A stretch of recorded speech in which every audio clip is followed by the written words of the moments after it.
What's up, everybody? How's it going? I just had to open up with a little bit of that video again. I have to work on some new ones and get some more Wilson hate songs going. How's it going, everybody? So I had no idea that Matt Beat was going to also stream at the exact same time. I scheduled this yesterday. I usually don't plan my streams that far in advance, so I was really proud of myself. And as far as I knew, nobody else was streaming. And then all of a sudden, Matt's streaming too. So my apologies for forcing people to choose.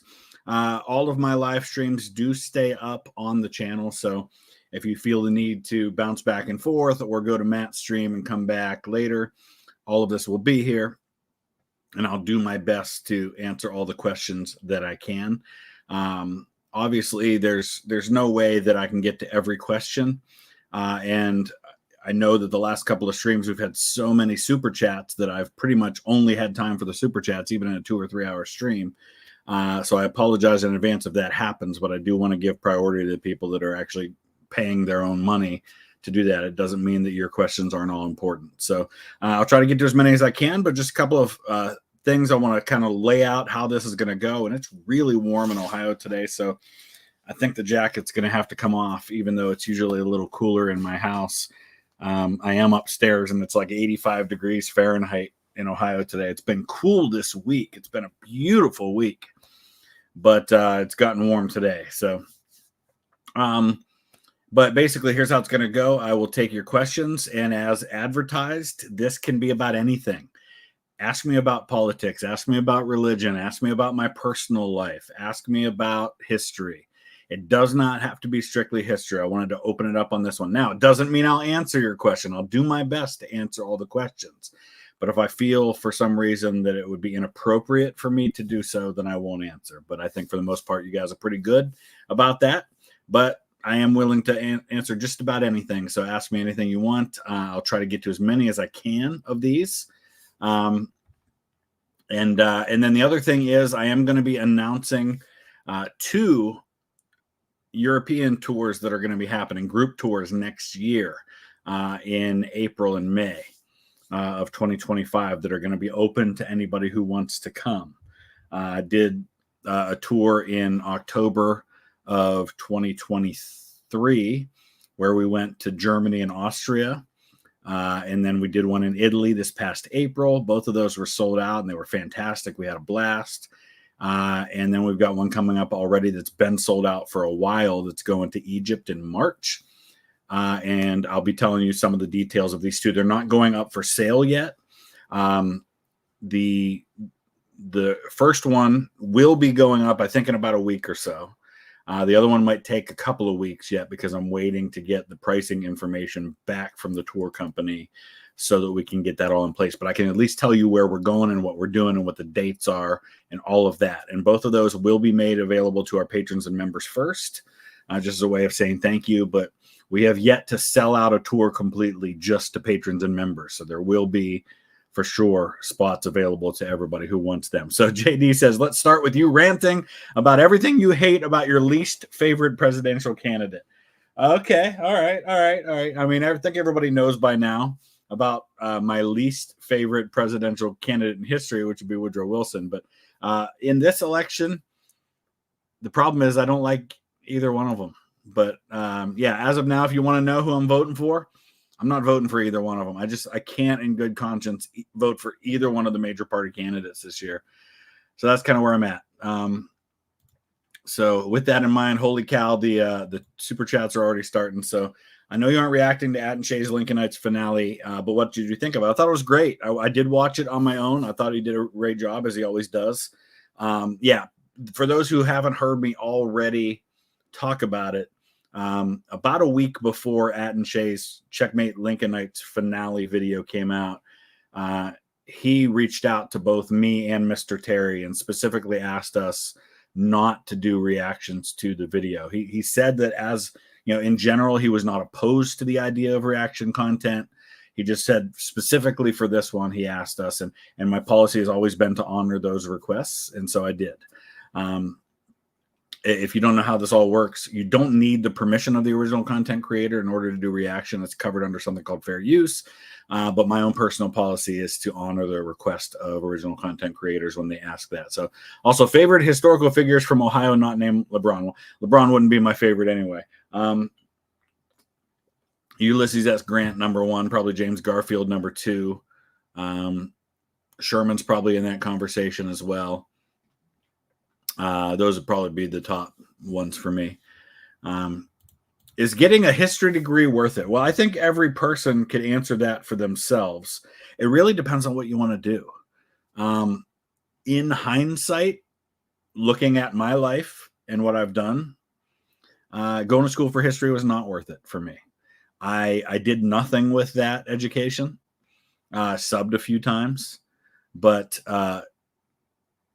it added nothing to my life. I didn't learn anything in college I didn't already know on my own. And I haven't had a job that has required me to have a history degree. So it depends. I mean, it depends on what you want to do, whether you think it's worth it. I mean, there's not that many different kinds of jobs out there for something like that. So thoughts on RFK endorsement for Trump? I'm not surprised. I do know that it's really not going to move the dial too much either way. Talking to my daughter, for example, my daughter was voting for RFK. Now that he's dropped out, she's not following his endorsement for Trump. She's going to vote for Harris now. So I think you're going to see a lot of that. I think maybe a 1% bump to Trump in some key swing states. But you counter that with the post-convention bump that Harris will probably get, and you're probably not going to see any change in the landscape of the race. Cornersburg, Austintown, Craig, awesome. Yes, I think you and I have talked about that before, just right down the road from me. Thank you for that. Is it fair to say the 1880s was the first decade where the U.S. moved beyond the Civil War and was the defining issue of the 1880s? I don't know that the U.S. moved beyond the Civil War in the 1880s, but defining issue for the 1880s is probably the economy and reform. What's the word I'm looking for? Just the reforms to the spoils system. And government reforms and dealing with corruption and things like that. I think those are the defining issues of the 1880s. Have you ever been so far as to even pretend to even want to go and do more like? I don't know what that means, but thank you for the super chat. Thoughts on the Second Amendment? Also, hi from Florida. Thank you for that. Second Amendment, I think like anything, it's misunderstood by a lot of people. Number one, just because something is a constitutional right does not mean that it is unlimited and that you can't put reasonable restrictions on it, just as we do with speech, just as we do with religion. Just because someone has freedom of religion does not mean that that freedom of religion is a license to do whatever you want. I can't start killing people and say, well, child sacrifice is a part of my religion. Freedom of religion, protected by the First Amendment. It doesn't work like that. Reasonable restrictions are a thing. But I think also on the other side of things, people don't understand what the wording of the amendment means. A lot of people who argue for restrictions on gun, like argue for gun control, look at the wording and don't understand what it meant when it was written in the 18th century, where it says, where it talks about a well-regulated militia.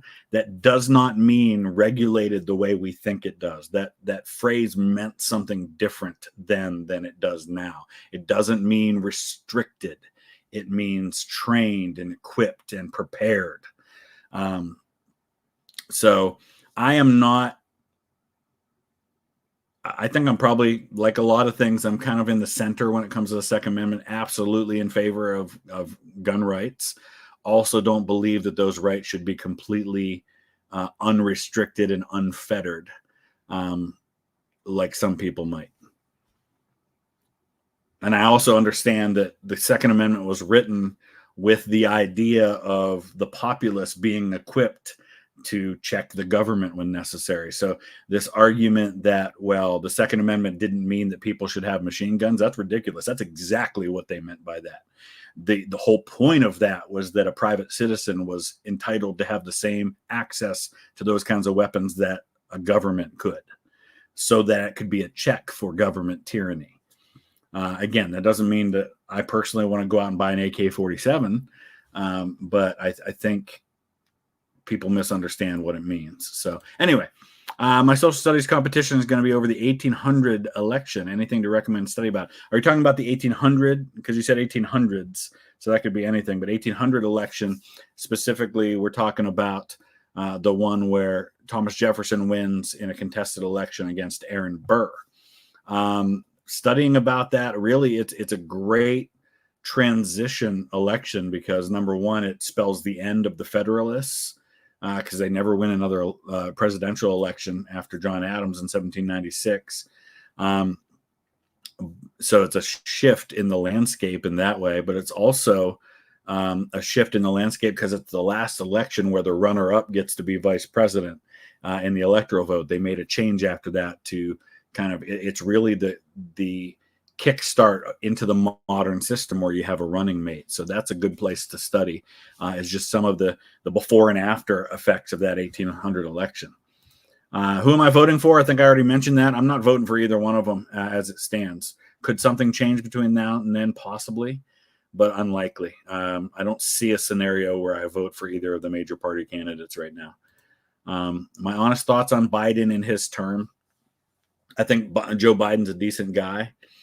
I think it was clear to many of us when he ran 4 years ago that he was not up to it.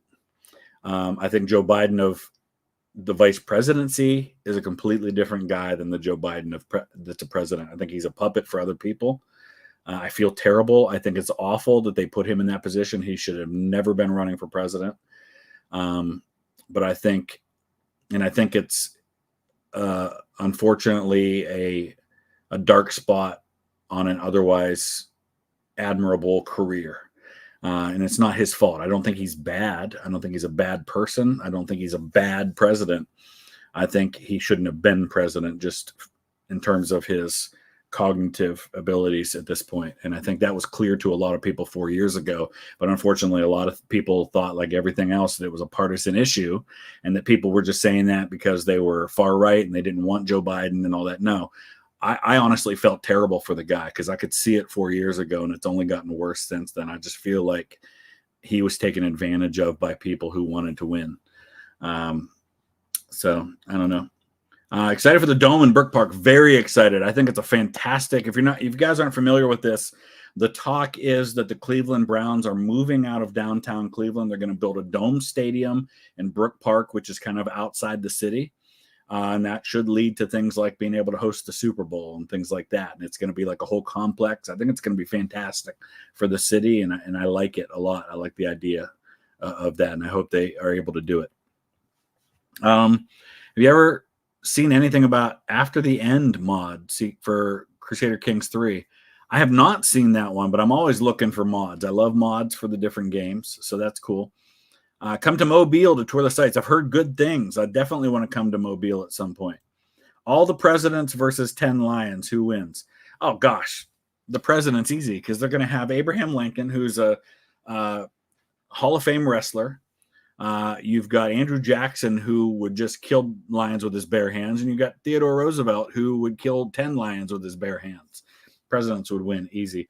Oh no, we've got brain rot coming. Are you feeling like a Skibbity Sigma, VTH?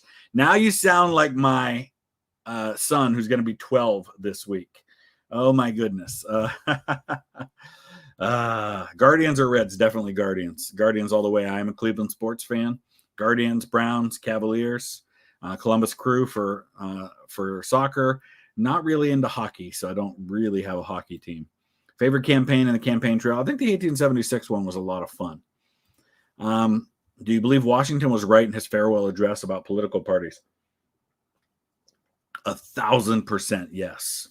And he was saying that stuff before his farewell address. The two-party system is awful. I hate it. I wish we had 5 or 6 parties. I wish we had other choices because of years like this where I just can't bring myself to vote for either one of them.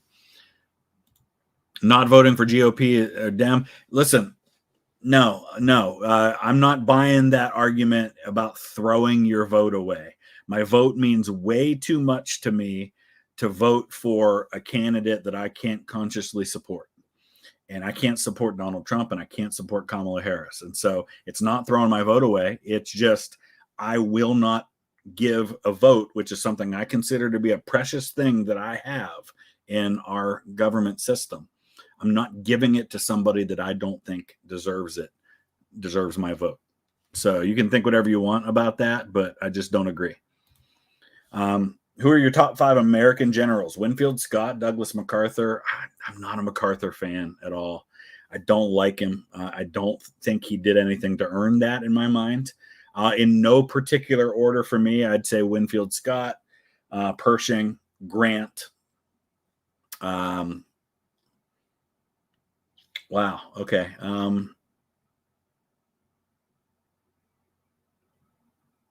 Nathaniel Greene from the Revolution. And let's throw a World War II general in there. And I'll go with Patton. Thank you guys for the super chats. I am trying to get caught up. We've got 53 super chats already, so I apologize to those of you not doing super chats. Hopefully you're having a good discussion while I get through these. Thank you, Carl. Would you be doing some Australia history videos? Yeah, I'd like to get into some Australian history. I have a friend who's going to Australia in like a month or so. I don't know if that friend has said more than that, so I'm not going to say anything about who it is or what they're doing. But I'm a little jealous, let's say. But yeah, I'd like to do some Australian history, especially once I get plans in place to go there. Ned Kelly's probably a place I would go with that history. Maybe some World War II stuff, because there's some great stuff there in Australia for that. What do you think is the greatest battle feat? That's a great question. Boy, there have been a lot throughout history. One that comes to mind would be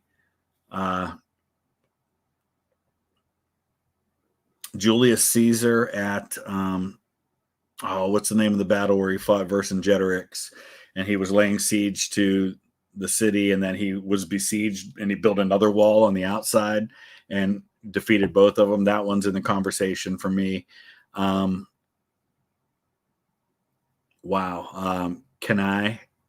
the battle where that Roman army was wiped out, it's a pretty substantial one. Those are the first 2 that come to mind for me. The Real RMG, thank you for that, for being a member for 24 months. That's awesome. I appreciate that. Since Lincoln was so critical of his generals, why did he not personally go out on tour with the Army of the Potomac and leave his cabinet? Because he also, his cabinet was made up of guys who were ambitious, many of whom thought they could do the job better than he could, and he wasn't letting them out of his sight. He wasn't going to leave them in Washington to run anything without him. And I don't think he was always critical. I think with Grant, he was a little more hands-off, and he kind of let Grant do things in a way that he didn't with others. And that was something that I think helped Grant succeed where others failed. Charlie, thank you. If you could spend a night out drinking with 4 figures of history, alive or dead, who would they be and why? Theodore Roosevelt, Ulysses S. Grant, Julius Caesar, and Napoleon. I know those are all, 3 of the 4 are generals, 2 were presidents, but those, just right off the bat, those are the ones that come to my mind that I think would be really interesting. Ryan, thank you for that. Koishi, thank you, from Midtown Manhattan. I'm going to be in Manhattan in just a few weeks. Going to the History Channel to record some more in September. I'm actually flying into New York on September 11th. I'm not crazy about that, but so it is. Did you hear about Tim Walz dropping out of the race after hearing he had to visit battleground states? Listen, I haven't, I'll be honest, I'm somebody who's passionate about politics, but probably for the last 5 to 10 years, I have really tuned out a lot of it because I just got tired of it. I got tired of how ugly it was. I got tired of how personal it was. I saw people posting like attack things insulting Tim Walz's son, who my understanding has some mental health. Well, I don't want to say mental health, but like, I don't know what the word is. What's the proper word that we use these days? Developmental challenges. of some kind, or social challenges. I don't know exactly what it is, but he was in tears because he was proud of his dad, and people were posting and making fun of it. I've got no time for that kind of stuff. And the stuff about the military, I don't know the details of it, but honestly, it doesn't matter to me. That's not determining how I'm going to vote and why, but I get that it makes for fodder for people to fight and complain about. But if what Tim Walz did, the vice presidential candidate, what he did in the timing of when he resigned from the military, I think there are way more important reasons to vote for or against a ticket than that. That's just my personal feelings on it. CBK Master, thank you for that. American Nerd, Chris, as a Christian, what is your opinion of Ben-Hur? First of all, some of you guys have heard me mention I'm writing a book about the 20th Ohio Infantry right now, and the 20th Ohio was in Lew Wallace's division at the Battle of Shiloh.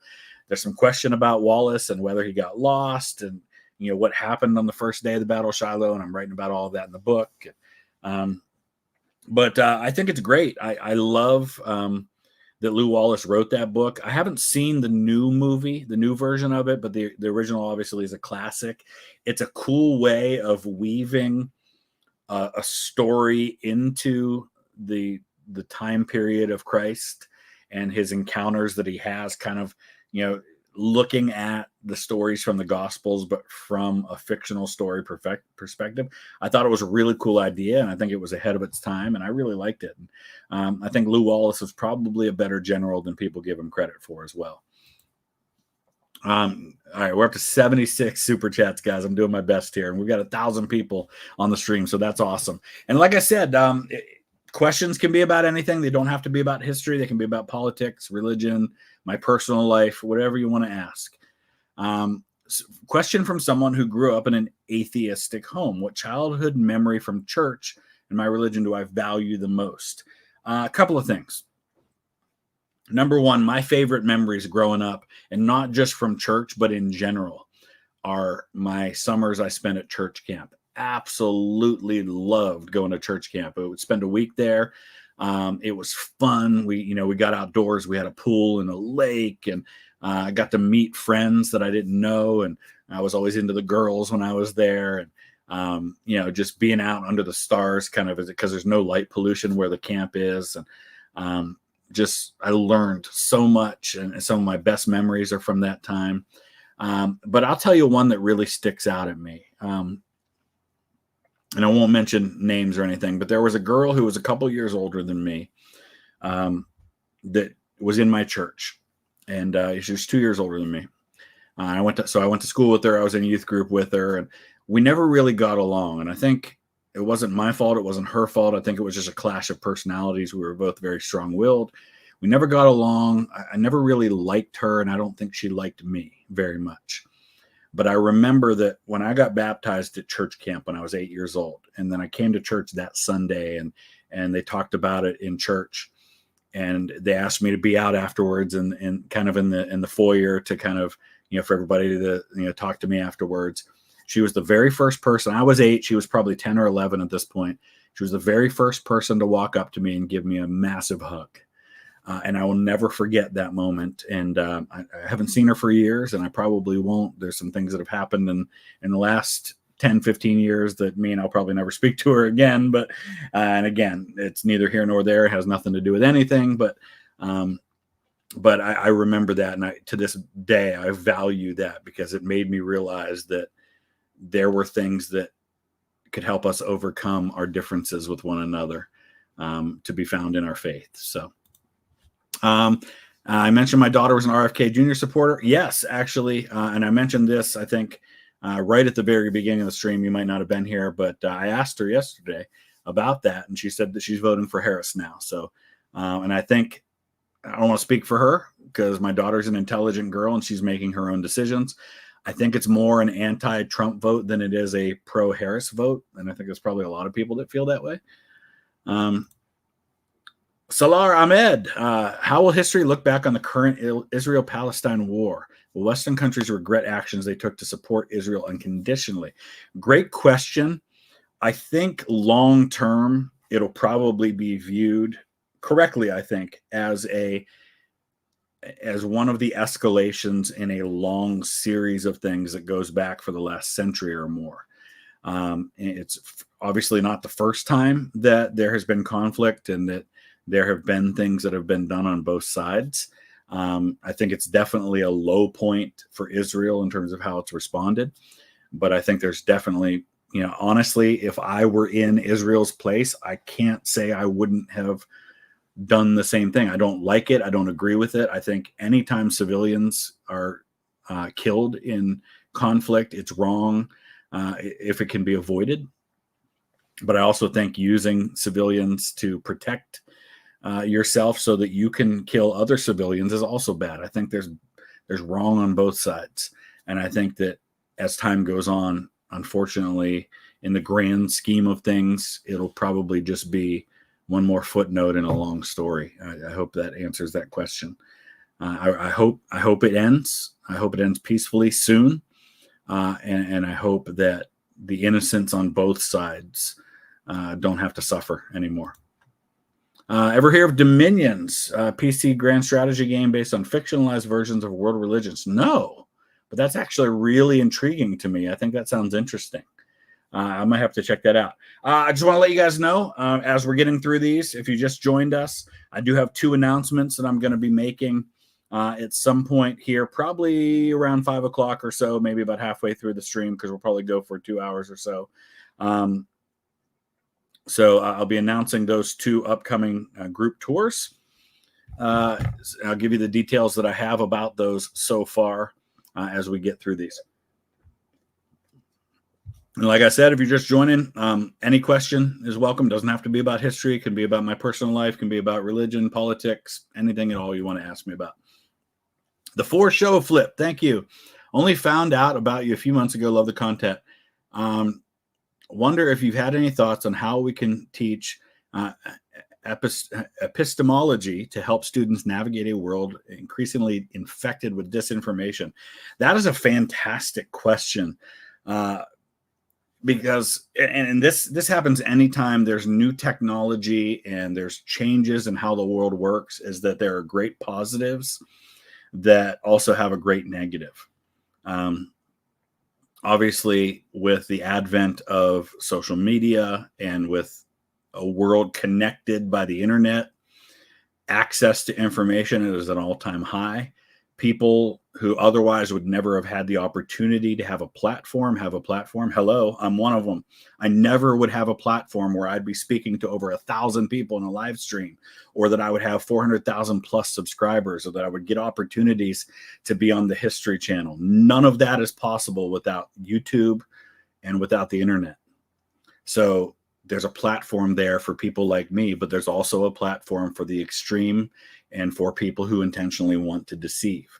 So yeah, I wish I had a good answer. I don't know that anybody's got a good answer right now, because and I get really frustrated with it, because people that I'm friends with, people in my own family, people that I've known for decades and I think are reasonable people, fall into this. And I see them posting stuff that I know is false. And I challenge them on it, and they say, well, how do you know? And I'm like, well, listen, because I know that is just simply not true. And a lot of times what happens is people put that stuff out there. If it's information that makes the person you already don't like look worse, or if it makes the person you like look better, or if it takes the side of your position on an issue, you don't question it. You just repost it, you share it, because you want it to be true. And then when you find out it's not, a lot of times, and even media outlets do this. I've seen media outlets post something that wasn't true, and it gets 1 million likes on Twitter, for example, or X, or whatever we're calling it now. And then a day later, they'll post a retraction, but they don't delete the original post. They leave it up, and the retraction gets 2,000 likes, and like a fraction of those people see it. And they know that, and they do it anyway. So it's not just regular folks, it's everybody. And I don't know, I confess, I don't have an easy answer to that. I wish I did. I wish somebody did. Because the minute you start trying to put things in place to police that stuff, then the people who don't like how you police it start fighting against that. And it's a never ending cycle. And it's a mess. It's a real mess. Do you believe the Soviets killed Polish Prime Minister in exile Władysław Sikorski during World War II? I don't know how I feel one way or the other about it, but I would not be surprised to find out that it did. Just knowing, for example, how the Soviets operated when it came to the Warsaw Uprising and how they basically just let it die out because it advanced what they wanted. Wouldn't surprise me a bit to find out that was true. Would you ever react to a documentary about the mafia? That is a great question. I'm not sure. And it's not because I'd be afraid to or anything like that. I could see myself doing some stuff about the mafia, like the history back in the days of Al Capone and those guys. I could see myself doing some stuff. I find that stuff interesting. Modern, probably not. I've heard you talk about how freed slaves and the African Americans were treated post-Civil War. How could post-Civil War Reconstruction have been handled better? In hindsight, and I don't know that I would have felt this way at the time, and it really would go against what Lincoln did. Honestly, should have come down much harder on the South. Honestly, in hindsight, I probably would have just completely tore apart the heritage of the South. I probably would have gone harder with the military. I would have left the entire Union Army in the field, all 2 million of them, sent them all into the South, occupied it, got those folks set up with, as they said, 40 acres and a mule. And listen, my advocation for what should have been done then is not the same as advocating for reparations, which people do now. And I'm not in favor of that at all. But it should have been handled harshly at the time, and I think we wouldn't see what we're seeing now. That said, who knows if it would have even mattered? Because people who wanted to hate and felt a certain way about those freedmen, as we call them, I don't know that anything would have changed it. I don't know. But I think in hindsight, it should have been worse. Thoughts on Vance versus Waltz? I don't know. I like them both well enough. I don't think either one of them really makes a difference in the grand scheme of things. I think every presidential election, we make a huge deal about the running mates and what they bring to the ticket and what state they're from and how they balance the ticket and all those sorts of things. But I think in hindsight, if you look back on the history of elections, nobody talks about historical elections and says that choice of a running mate decided that election. So I think we make a big deal of it at the time, but in the grand scheme of things, this is about Donald Trump and Kamala Harris. It really is. Have you seen Nat and Shay's skit about Chamberlain as Victory at Little Round Top? I have not. I'll have to check that out. That sounds interesting. I think I might have it might have popped up on my recommended videos because I'm subscribed to him, but I didn't watch it. So I'll have to check that out. We're at 118 super chats, guys. I'm doing my best here, I promise. If Washington and Lincoln came to the present via time machine, what would they think of our country and its politics? What party would they identify with? Washington hated political parties, so I don't know where he would be. Same with Lincoln, honestly. That's a tough one.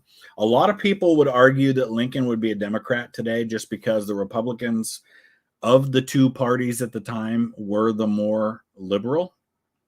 But they both had wings, right? I mean, the parties look very different today than they did at the time, where they had factions, whereas these days the parties are very much polarized. Like the Republicans are very center to right, and the Democrats are very center to left. And you don't even have that many moderates in either party anymore, whereas that was not always the case. I think neither one of them. It's hard to say because we've undergone these party system changes, and we're in the middle of one now. Because think about it, 10 years from now, what the Republican and Democrat parties will look like in the aftermath of the Donald Trump era, so to speak, they're going to look like completely different parties than they did 10, 15 years ago.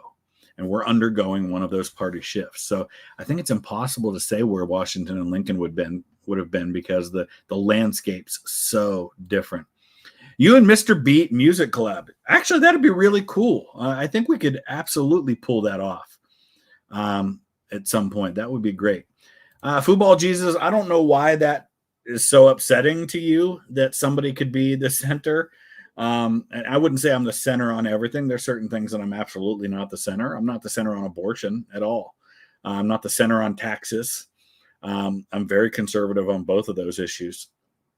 I think we are in a time in history when everybody thinks you have to be either or. Like, people think that if, for example, you say that you feel this way about the Palestinian-Israel conflict, that means therefore you're the opposite. Like, if you say anything negative about how Israel's handling that situation, oh, you're an anti-Semite. Or if you say anything negative about how the Palestinians are handling the situation and what they did, oh, well, why are you a Zionist? And why do you hate, hate Arabs and Muslims? And we've lost the ability to say, you know what? There's actually nuance and middle ground and compromise to be found in all of these things. To the point where now everybody thinks, well, if you don't side to one extreme or the other, then you're not siding at all. And that's just not the case at all. What do you think of doing a reaction to Gaming Historian's Oregon Trail video? Oh, that would actually be interesting. I'd have to check it out and see if that's something that would be feasible. You said you don't go to LA anymore. You were no, I wasn't only in Pomona. I was speaking in Pomona at the schools, but I did see other parts of LA while I was there. I did go into LA. It's not my scene. Big cities in general aren't really, though. I much prefer the mountains and the country and things like that. But yeah, I've been in Northern California, up around Truckee, Lake Tahoe, and that area, and it was beautiful. I loved it.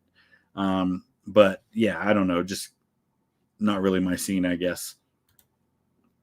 How do you believe the Bronze Age collapse happened? That is a fantastic question, and I think, like a lot of things, it's a multitude of factors.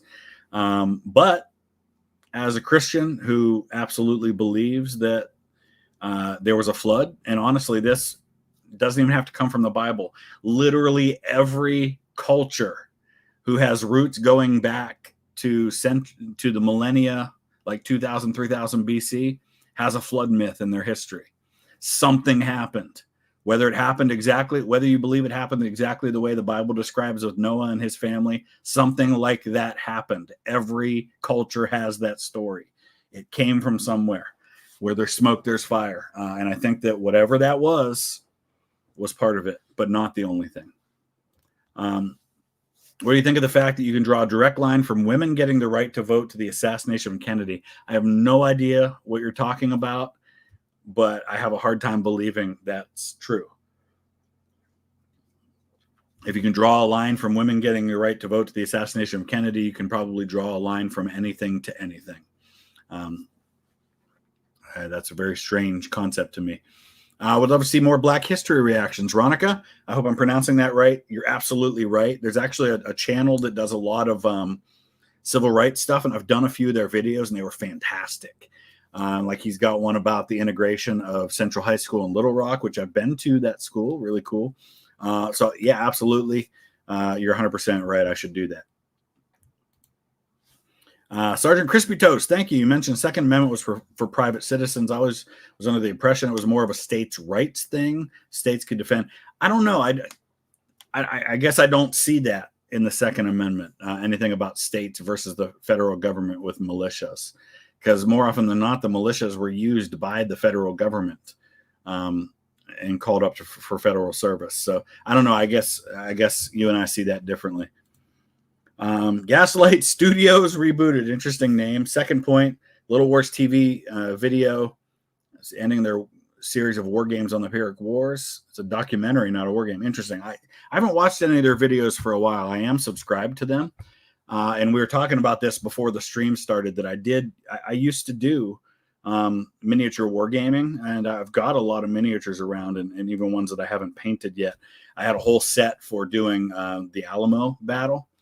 I've got a bunch of American Civil War stuff. I want to do some Napoleonic ones at some point. I'd love to do some naval miniature wargaming. Used to go to think it was called Cold Wars in Lancaster, Pennsylvania. Went to that like 3 or 4 times. Really enjoyed it. Gordian, thank you for that. Rank these cavalry generals: Stuart, Sheridan, Grierson, Nathan Bedford Forrest. Forrest, Sheridan, Stuart, Grierson.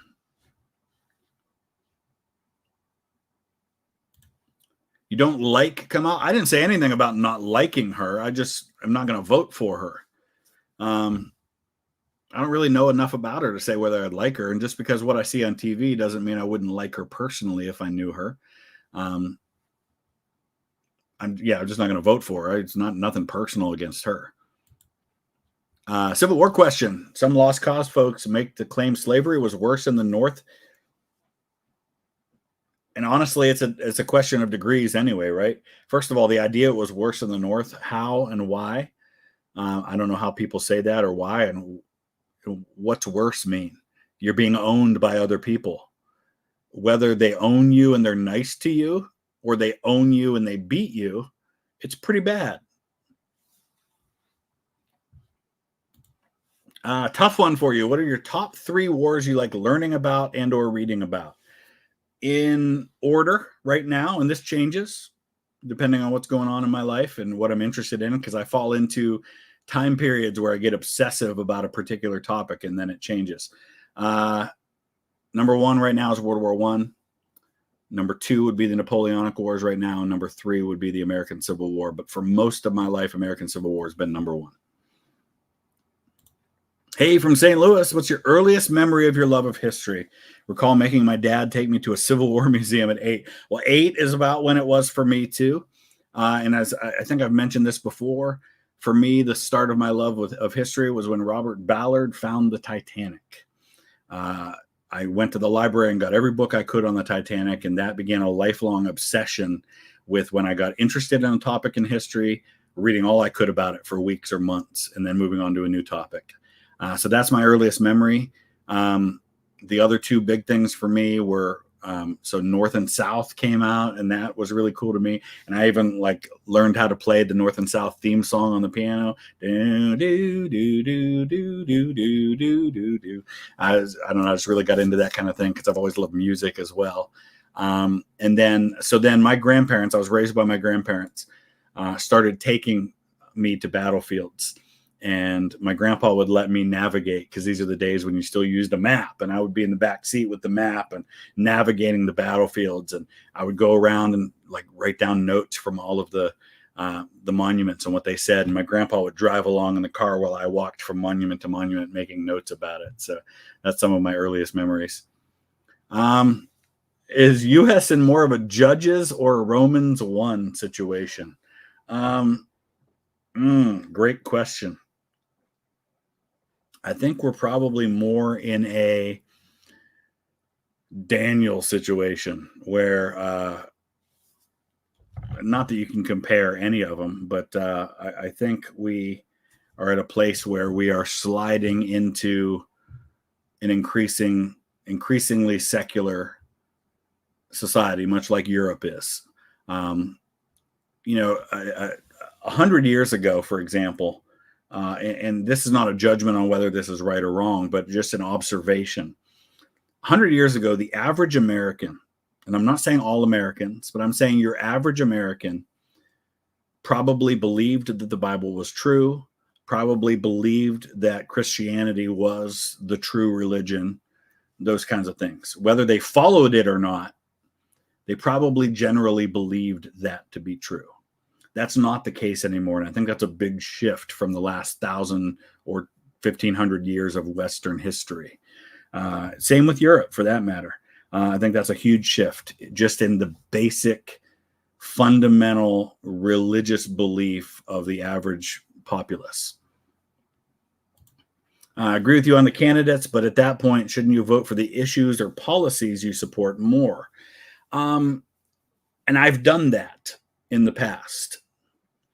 But occasionally you get a candidate that, even if their party might represent you on a lot of issues, listen, I'll be honest. I typically vote Republican. I am conservative by nature. I'm not a Republican. I don't identify with either party. I've got major problems with both parties. But in the case of a guy like Donald Trump, and I didn't even feel this way 8 years ago. 8 years ago, I had a more moderate stance on him. In the case of Donald Trump, I feel like he's so volatile. He's so capable of saying and doing anything. And I feel like he's so self-serving at this point that I don't really think that the issues even matter in this election. I don't think they matter to him. So I don't even know that voting for him would be a representation of issues for me in this case. I highly recommend the show John Adams. It's fantastic.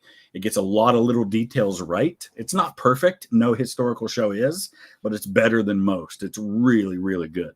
And I think the acting is phenomenal. Some of the characters and the guys that they play. David Morse as George Washington is phenomenal. Who's the guy that played Stannis Baratheon? Stephen Delane, he's awesome as Thomas Jefferson. And oh gosh, the actor who plays John Adams. I know his name, but for some reason, I'm drawing a blank, as I often do when I'm streaming. So now I've got to look it up. Paul Giamatti, he's awesome as John Adams. So good. Laura Linney's great as Abigail Adams. It's just great cast. Brian, thank you for reminding us that the birth of disagreement doesn't have to be the death of friendship. 1,000% yes. Gosh, I say this all the time. I don't care what your politics are, as long as you understand what the issues and you have your beliefs are grounded in reality and in principles, and not just because it's what somebody told you. For example, I grew up in the greater Youngstown, Warren area of Ohio, heavily unionized area, a lot of manufacturing jobs throughout history. Not the case anymore. And I grew up hearing from everybody, from absolutely everybody, that if you are middle class, you vote Democrat. End of story. The issues didn't matter, anything. You're middle class, you vote Democrat. And that just was insane to me, that just because of your socioeconomic status that you must vote a certain way. That seemed illogical to me. And my argument to those people was, listen, if you vote Democrat because you've looked into the issues, you've looked into the candidates, and those candidates and those issues best reflect what you believe, then absolutely vote for the Democrat. If that's not the case, then don't do it just because somebody told you that's what you're supposed to do. Same with saying if you're a Christian, you must vote for a Republican. That's insane to me. Don't do that. So if you learn about the issues, if you learn about the candidates and you make an informed decision, I absolutely respect that, even if it's not the decision that I personally would make. And I don't think, just as Thomas Jefferson once said, I think he said something to the effect of that he never considered a difference, like a difference of opinion on a political issue, to be a reason to withdraw from a friend. And I 100% agree with that. So yeah, in about 10 minutes, I'm going to do some talking about the upcoming tours, let you guys know what I can about those. Thank you, Curious Wanderings, for that. Hi from Italy. What are your favorite places here? Number one, Pompeii. Pompeii was amazing. I'm going to be talking about Italy here shortly. I loved Pompeii, loved Rome. Honestly, just in general, Italy is one of my favorite countries I've been to. That's why I've been dying to go back, and I'm probably going back 3 times next year. One as a group tour, and one with my sister and maybe some other family members, and then probably once with my family, my kids. But Pompeii was great. Florence was amazing. And then I loved Rome. Those are the only places I've been so far, but loved them all. Really did. Ever thought about reacting to foreign language history videos with English subtitles? I could. My concern, of course, would be whether the audience would be along for that. Like, would it be difficult for people to watch and enjoy? So I could certainly dabble into that and see how it goes at some point. James, thank you. Sent a living history email as requested. Looking for, oh yeah. I actually have been terrible this last couple of weeks of responding to messages. I got a backlog of emails. I'm definitely going to get to those. Typically try to do that on Mondays and Thursdays. So hopefully this Monday you'll hear from me. I am working on getting some help with that. I haven't been able to get that yet, get the help that I need to be able to handle all that stuff. So event coming up soon in DC for Pershing's birthday. So September 13th, I will be, it's the day after I get home from New York and a couple days before I go to England. So unfortunately I wouldn't be able to go to DC for that, but I do want to get to DC to see the new World War I memorial in Pershing Square and to see them play taps every night. I think at 5:00 they play taps, someone in World War I uniform. And I want to do some stuff for the Stories of the Great War channel related to that. Favorite states you've been to? It's difficult because every state's different, right? You know, Northern California is very different than LA, for example. But if I were to judge strictly on the places I've been to in states, Kentucky's my favorite, and that has nothing to do with like sightseeing and everything to do with my family. Alaska's amazing. I love Colorado. Northern California is beautiful. What else would I say? But I'm a mountains person, so that's probably why places like Alaska, Northern California, and Colorado appeal to me. But there are things I love in every state I've been to. And I've been to 48. I've still got 2 to go. As an evangelical, what are your disagreements with Catholic theology? I'm an agnostic Catholic going to Catholic University and find Catholicism very interesting. It's an amazing question that I think is going to be particularly interesting to 2 of my friends who I know are watching right now, who are together and watching right now. 2 friends of mine, that one of whom is actually going into the priesthood, and who were with me the last time I attended a Catholic Mass. I was with them in Florence at the cathedral in Florence. So this is a great question. And I think my differences with Catholic theology are less than one might think as someone who's personally an evangelical. Because there are things that my own theology, I think the Catholics are more right than I am, than my background is. But my differences with the Catholic theology are enough that I could never see myself becoming Catholic. So I guess I'll say it this way. What do I like about the Catholic Church and about how they do things? Number one, I love the idea of apostolic succession, that you can trace back kind of the lineage of the succession of the leaders of the church back to Peter. I think probably the biggest disagreement and the fundamental disagreement between me as an evangelical and Catholics would be the understanding of what Jesus and Peter's conversation was about the day that Peter was named Peter, the rock. Jesus is having a conversation with his disciples. And he says to them, he says, "Who do people say that I am?" And his disciples start giving all these answers. And then he says, "Who do you say that I am?" And Peter, who was never shy about speaking up, says, "You are the Christ, the Son of the living God." And Jesus responds and says, "And I say that you are Peter," Peter meaning the rock. "And on this rock I will build my church, and the gates of hell will not stand against it." Now, the Catholic Church builds the whole theology of the papacy on that statement. The idea that Jesus was building his church on Peter, the rock. Peter's the first pope. He's the vicar of Christ. He is the head of the church, and that his successors then are also the head of the church. Whereas as an evangelical, I look at that same statement and I say, and my interpretation of it, an evangelical interpretation of it, is that when Jesus said, "On this rock I will build my church, and the gates of hell will not prevail against it," that he was talking about what Peter said, not on Peter himself. Because to me, he didn't say that you are Peter and on you I will build my church, on this rock.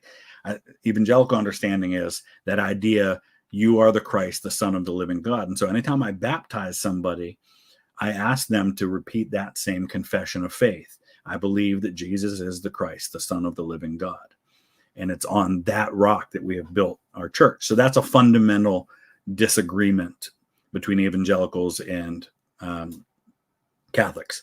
I've got a big problem with the veneration of Mary. I don't think that Catholics worship Mary, and I know Catholics would say they don't worship Mary, but I don't agree with the degree to which she is venerated in the church.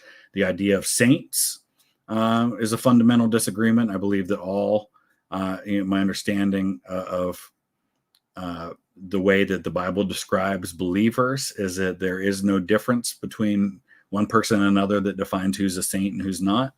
The idea of praying to saints, and again, I understand the concept of it, and it's not something on which I think is so fundamentally disagreement that I would say, well, that's just a deal breaker for me. I don't personally agree with that. I understand the idea of, well, if Jesus says that he's at the right hand of the Father interceding on our behalf, why can't other believers, others like saints, be interceding with Jesus on our behalf? And I guess I can understand that concept. I just don't find it to be a biblical concept. So I guess that I'll leave it at this, because I could go all day about this topic and I don't want to do that.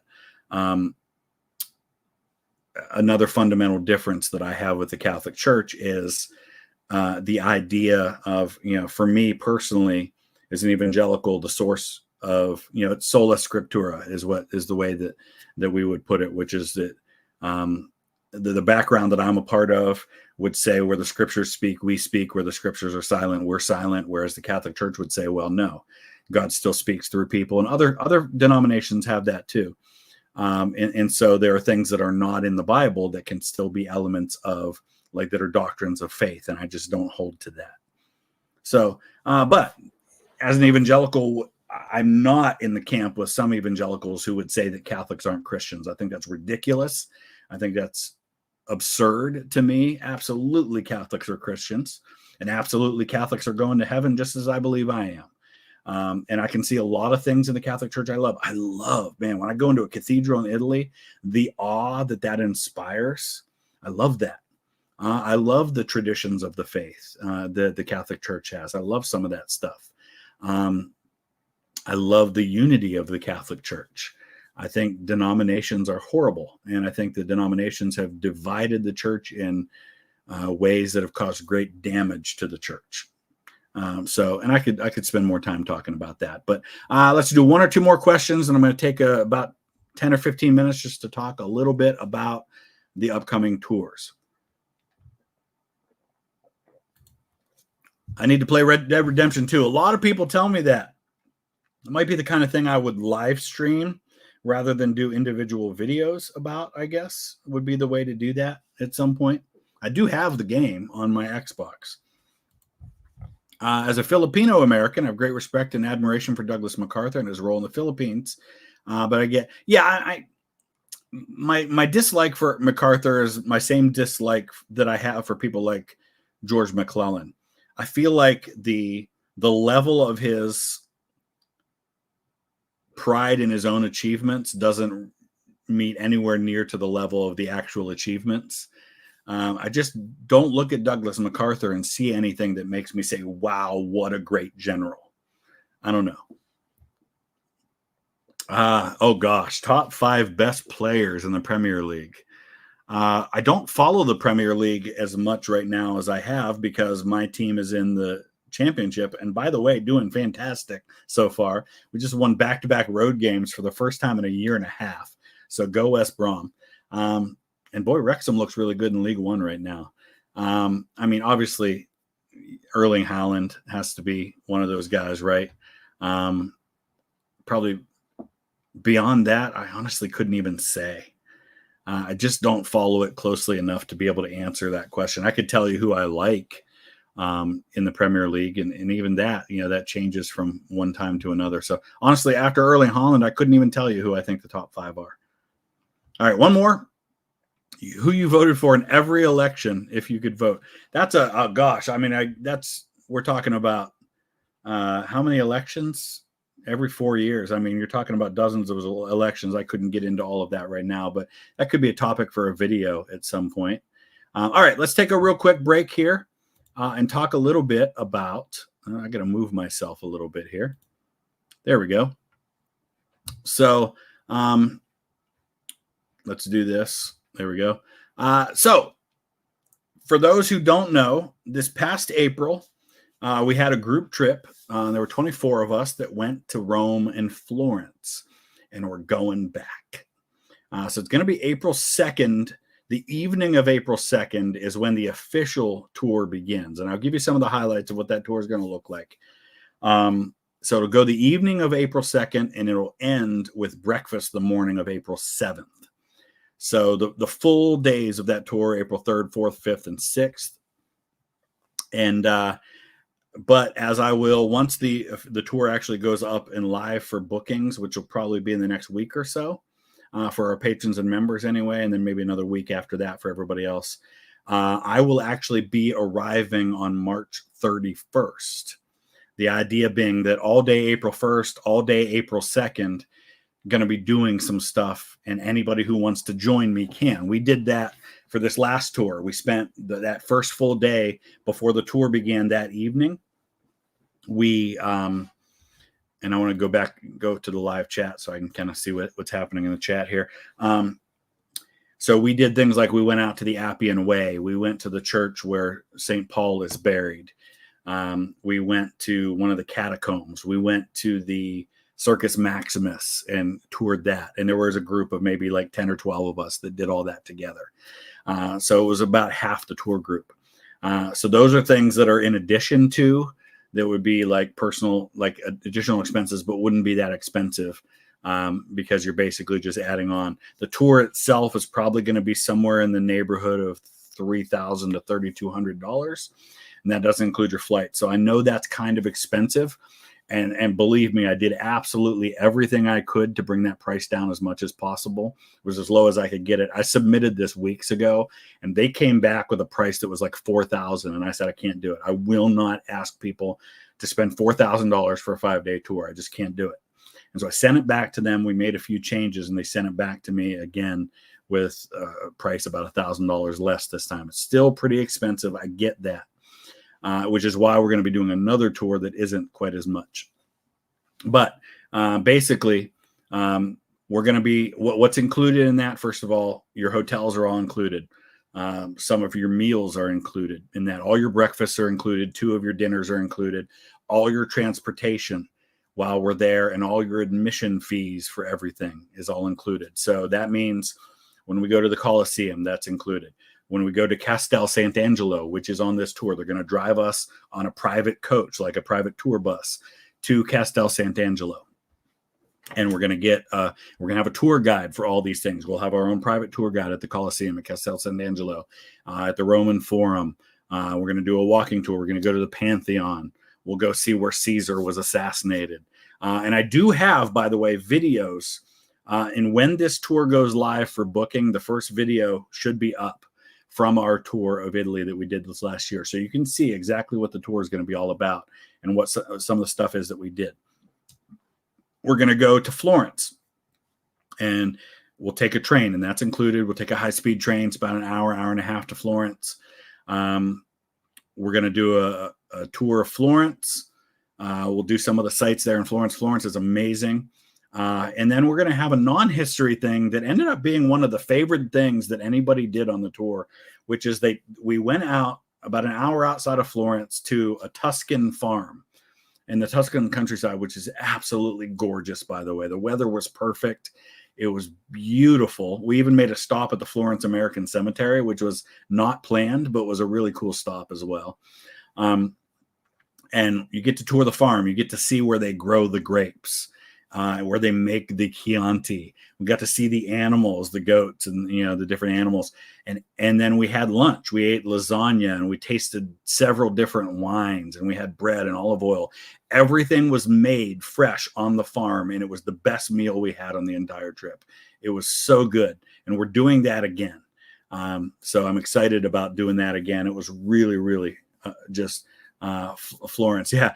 John says, got to get that farm tour in. John was with us on that Italy tour last year. But it was great. It was so good. And we had a blast with it. So, hey, Aiden, what's going on, man? Aiden from Decades.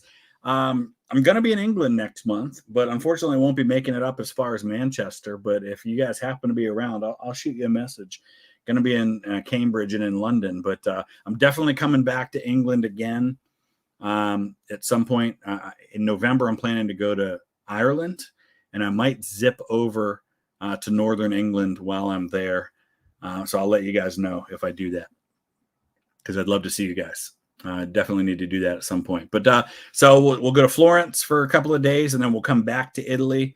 And like I said, we're going to do Castel Sant'Angelo, and then we'll wrap things up. And there is some free time built into each of those days, so you have time to do some things on your own. But like I said, April 1st and 2nd, and I will add this into the tour announcement, the official tour announcement. We're going to go out to the Appian Way, get to see things like the Tomb of the Scipios, which is out there on the Appian Way. We're going to go to some of the churches out there. Going to go see the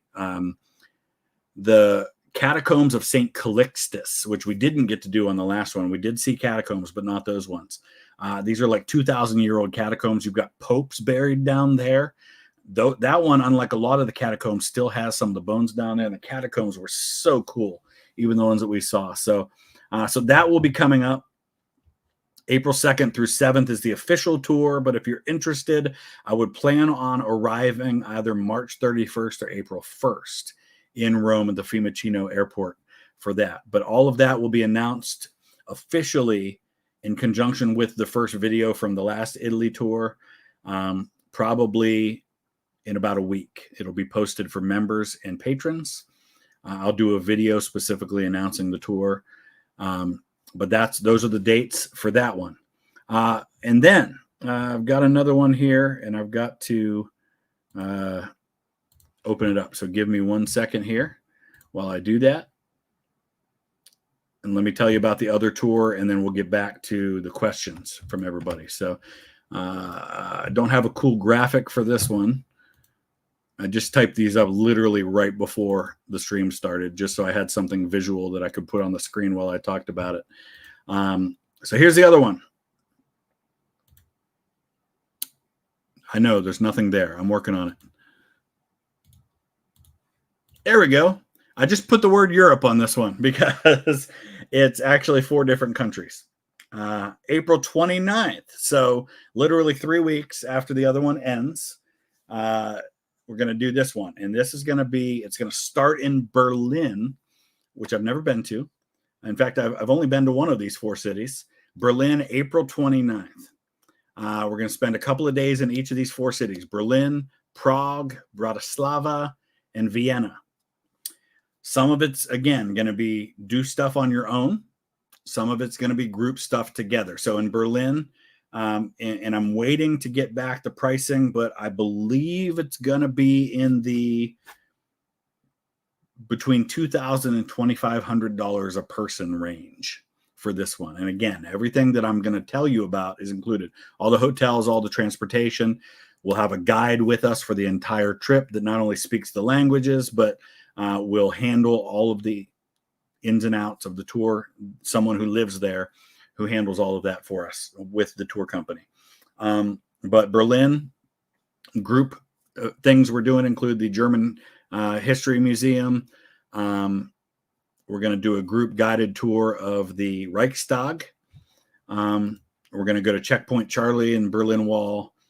And then Appomattox 160 will be right after Italy. I'm going to come home, John. Going to come home from Italy and go straight to Appomattox. So yeah, it's going to be pretty crazy. But the problem is I don't travel much in the fall, so I try to squeeze all of it in the spring. But then we're going to go to Prague.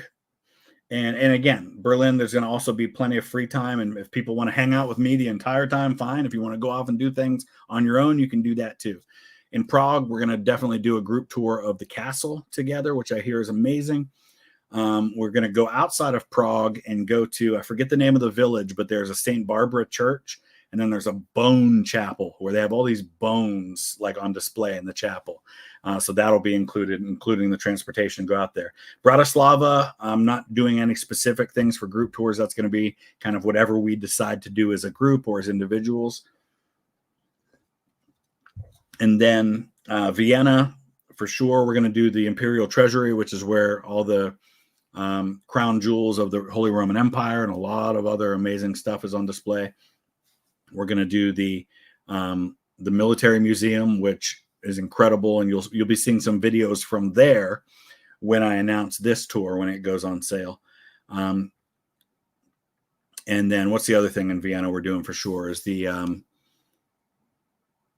there's one more thing, and I just can't remember what it is off the top of my head, but that one's going to be $2,000 to $2,500 total. So it'll be a little cheaper, and it's a little longer too. It's going to be 8 days for that one. But I'm waiting for the exact pricing to come back from the tour company. And that one, I'm handling all of the bookings on my own. So that's going to be interesting. Whatever the required price is that the tour company gives me for the deposit that I'll have to make, because I'm going to have to I'm going to have to upfront the deposit for 20 spots for this tour. So I'll probably just require whatever that amount is from people as a deposit in return to do that. So those are coming up. Announcements will be forthcoming, but I thought I'd at least let you guys know that those are going on. So with that in mind, let me take a drink here. Yes, I do know Mr. Beat is streaming. I didn't know he was going to be streaming. I announced this stream yesterday, and then found out right before this stream went live that Mr. Beat was streaming as well. So I try to avoid that whenever possible. I try not to stream at the same time that some of my friends and fellow history YouTubers are streaming. I try not to have that competition because I like supporting them and I like seeing them do well at the same time. So give me 1 second. I'm just checking on something here, and then we'll get back in just a second. Okay. So where was I? Oh, yeah. 172 super chats. So here's where we're at. I know you like Sabaton. How about the drummer's wife, Floor Jansen, with Nightwish? She's a great singer. I've obviously heard her on a few things, but not a bunch. I think she's a fantastic singer, but I haven't really listened to too much of their band.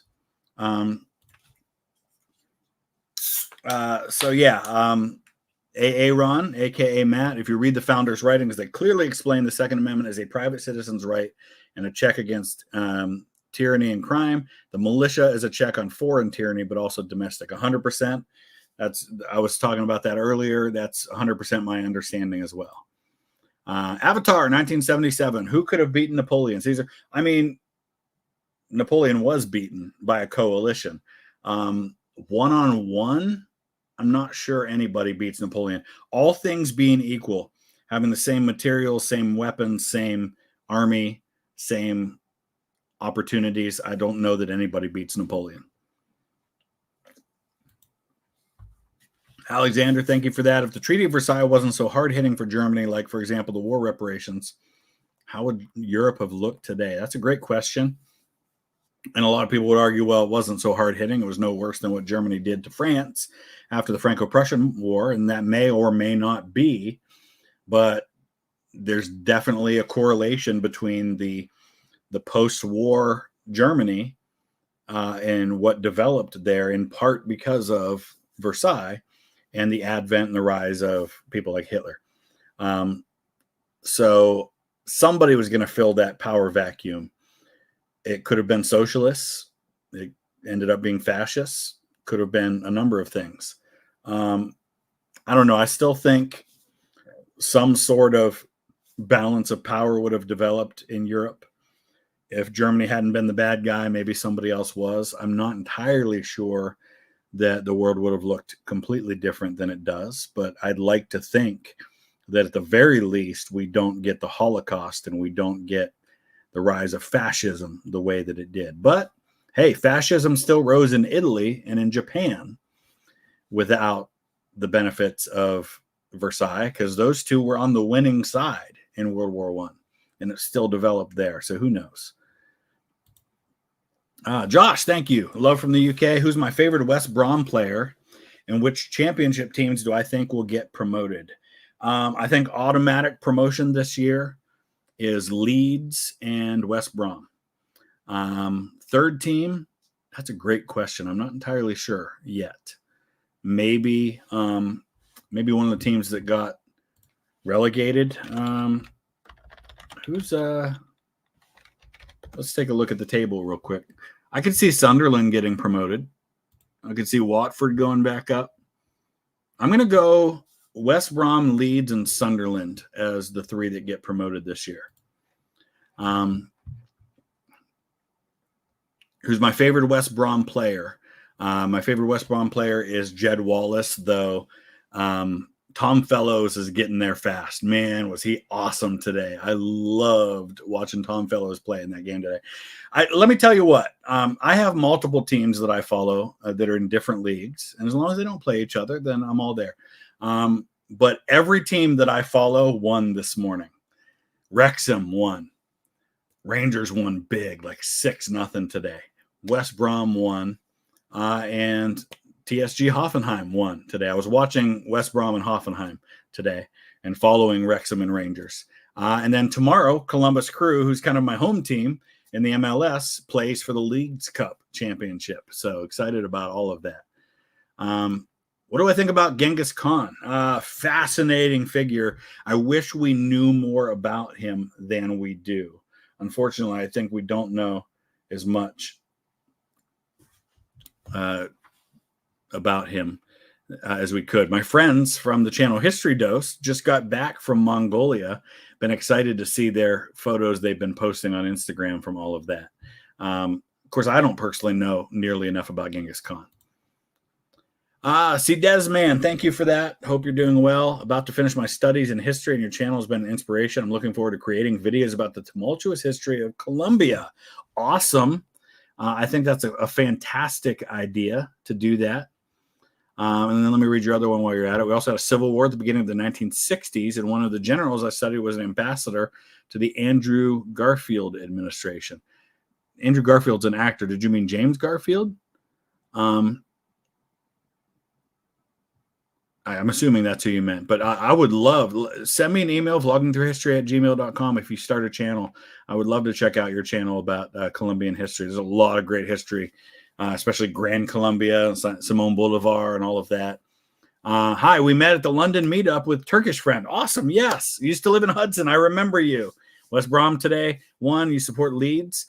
Yeah. So Leeds, if you haven't heard me already say this, the owners of Leeds have the same zip code as me. They live like 3 miles away from me. I know right where their house is. It's just on the other end of town from where I live, the owners of Leeds. They also own the San Francisco 49ers. And my friend Joe is a Leeds fan. So I love seeing Leeds do well, except when they play West Brom. And yeah, actually, my son and I were out about a week ago watching the Perseid meteor shower and doing some astrophotography. Got some great photos with our telescope. Okay, where are we at here? A super sticker. Thank you so much for that, Ivar. Taskicor, thank you. Thoughts on how we're at the point where the GOP is open about wanting to end democracy and install Christo-fascists? I don't believe that's true. I know a lot of people are saying that, but I disagree with the premise of your question. I think Donald Trump says a lot of stupid things that get interpreted that way, but number one, he won't do it. Number two, he wouldn't have the power to do it. I don't believe that the Republican, I got a lot of problems with the Republican Party, but that ain't one of them. I don't believe for a second that's the case. Super Boss Giovanni, thank you. What is your favorite Old Testament book and why is it Ecclesiastes? I did do a several month long Bible study at my church on Ecclesiastes, but it's not my favorite book of the Bible. My favorite book of the Bible would definitely have to be Joshua. Love Joshua. Daniel, I'm a big fan of Daniel. One of my favorite scenes in all of the Bible is the scene of Shadrach, Meshach, and Abednego. the fiery furnace, the one everybody talks about. But what I love about that is that when Shadrach, Meshach, and Abednego are confronted by Nebuchadnezzar in that story, and they're told that you need to bow down and worship the statue of me when the music plays, or we're throwing you in this furnace. What I love about that is they say, we're not going to, first of all, they acknowledge the king's authority, and they said, listen, O king, live forever. We respect your authority as king, but we're not going to bow down and worship your statue. And we believe that the God that we do worship has the power to rescue us from your furnace. But even if he doesn't, we're not going to worship this statue. And I love that, because the bottom line is that I believe as a Christian that God has the power to do things, but I also believe that God in his sovereignty doesn't always do those things. And that doesn't determine whether I worship him. And I know a lot of non-Christians don't understand that, don't agree with it, you wonder why I would worship a God that has the power to do something but doesn't. And that's not something to get into today. But I just always loved that story that said, you know what? The outcome doesn't determine my actions. My actions are determined by my principles, by my faith. Whatever happens in the outcome, it's not going to determine how I act. All right. How would you feel if your children as adults change or denounce religion as a whole? That's a fantastic question. I would personally be very disappointed, and I would do what I could to talk through that with them. But number one, I absolutely encourage my kids to ask questions, to have doubts, to not just believe something because I tell them to. Because I recognize that there's a difference between something being my faith and it being my children's faith. So as a Christian, I believe that Christianity is true. And I believe that that is the way to live. And it's not only about eternal life, but it's also about abundant life on earth. And I want my kids to have that. That said, it's their choice. And I will do everything to help them make that informed choice. And so far, they've all made that choice. But I want it to be their choice. I don't want them to just go to church as an adult because that's what they did as a kid. I want them to do that because they take ownership of that as their own faith. And, that leads to a lot of questions that are different. And they see things differently than I do. My daughter, for example, we have a lot of really deep conversations about this stuff. And I love that. And I want her to ask those questions. I'm not threatened by my children's doubts and questions, and I don't think God is either. So thoughts on Reformed theology and Ohio State. I think Ohio State's a lock for the playoffs. What happens beyond that, I guess we'll see, because I'm not entirely convinced Ryan Day is the guy, but we've got a new play caller. Chip Kelly's our offensive coordinator now, so we'll see how the offense looks under him. I've not been a fan of Ryan Day's play calling. I'm not convinced he can be the guy like Urban Meyer and Jim Tressel were, but we'll certainly be in the playoffs. I mean, even if we go 10-2, I think we make the playoffs because of the strength of our schedule and the quality of our opponents this year. But we'll see. As far as Reformed theology goes, I think Reformed theology tends to be more on the Calvinist side of things, and I'm not a predestination guy at all. So I guess that's probably my biggest difference there. Have you visited any presidential libraries? Quite a few. Let's see, just off the top of my head, Gerald Ford, Bill Clinton, George W. Bush, Ronald Reagan, Richard Nixon. I think that might be it. Yeah, I think that's all of them, the ones that I've visited so far. All right. Have you thought about going to Fort Fisher or the Morse Creek battle? I definitely want to get to North Carolina. There's a whole bunch of battlefields and historic sites I want to do in North Carolina. Historic movie reviews. I could see myself doing some of that. And I did that with Napoleon and with All Quiet on the Western Front. So I could see myself doing more of those when big ones come out like that. Greatest Briton of all time. Ooh, great question. William Shakespeare. I know it's kind of an out of left field answer, but I think he tends to rank pretty high in those votes. in the last 200 years, I think it'd be Churchill. As a father, how did you tread the healthy line between raising your kids in the faith in a way that makes them want to stay close? I think I kind of already answered that, but the main thing is that I've always been very open and honest with my kids that I don't want them to believe something just because I tell them to, that they have to investigate our faith for themselves, investigate what Christianity claims. Here are my arguments for it. And of course, they get to hear me every week because I'm the pastor of the church that they go to. So they hear me preach week after week, and they hear me, and hopefully they see me live that authentic life outside the church so that they know that what I'm saying on Sunday morning is reflected by the way I live my life the rest of the week. And to me, that's the key. How I live my life, how I treat them says so much more than what I preach on Sunday morning.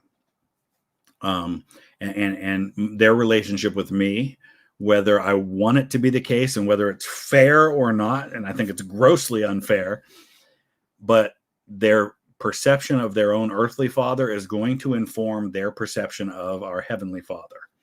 If I'm a tyrant and a jerk and I punish them every time they step out of line, they're going to be much more likely to believe that that's who God is too. That's just the way people operate. That's the way we form our thoughts. So I hope that answers that in addition to what I've already said. Since we're both Civil War buffs, what 3 battles don't get talked about enough? Yours are 2nd Manassas, 3rd Winchester, and Resaca.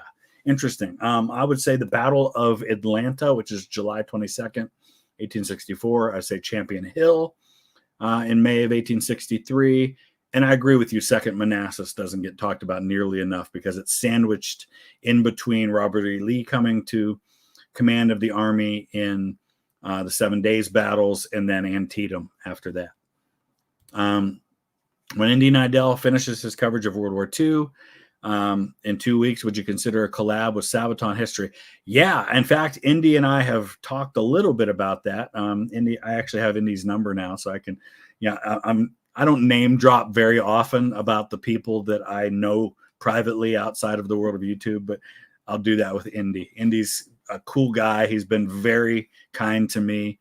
He was actually the one who reached out to me in an email a couple of years ago to let me know that he was subscribed to my channel and loved what I did. And so I've talked to him about that. And at some point I need to go to Sweden anyway. And I think when I go to Sweden, there will definitely be a collab of some kind with Indy. And if I can time it right to when Sabaton's home, maybe get them involved as well. If we were to talk about a Sabaton song, I'd probably want to talk about probably one of the World War I. I'd probably want to do multiple, but Father, I love the song Father by Sabaton. That's a great song. Was Hamilton nicer to General Lee than he deserved? Are you talking about Charles Lee? Yeah, I don't think there's any such thing as being too unkind to General Lee. General Lee was a scoundrel in my book. And he ended up where he needed to be, which was kind of shown the door after Monmouth. Could the Confederacy have won the Civil War if they had Napoleon and his marshals commanding the Federal Army? No. We see what happened when Napoleon was overwhelmed by manpower and resources by multiple other forces. That said, I could see I'm going to back off of that a little bit. I could see a scenario where if Napoleon was in Lee's position and facing the generals that Lee faced in the East early in the war, I could see a scenario where the North ends up electing the Democrats to Congress in 1862, and then a Democratic president in 64, and wins a negotiated peace. So I could see a scenario where that's possible. Napoleon, way better general than Lee, for sure. That said, if Napoleon was in command of the Northern Army, the war's over in the spring of 62. Gumball fan, could you do a reaction to Inspiring Philosophy's video of Exodus Rediscovered documentary? Interesting. I'd have to take a look and check that channel out. I'm not familiar with them.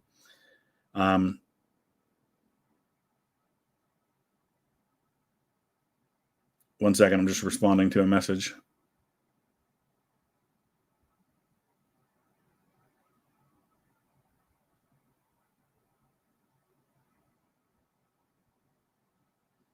Okay. Yeah, I'd have to take a look and see if that's something that would fit on the channel, but I'd certainly be willing to.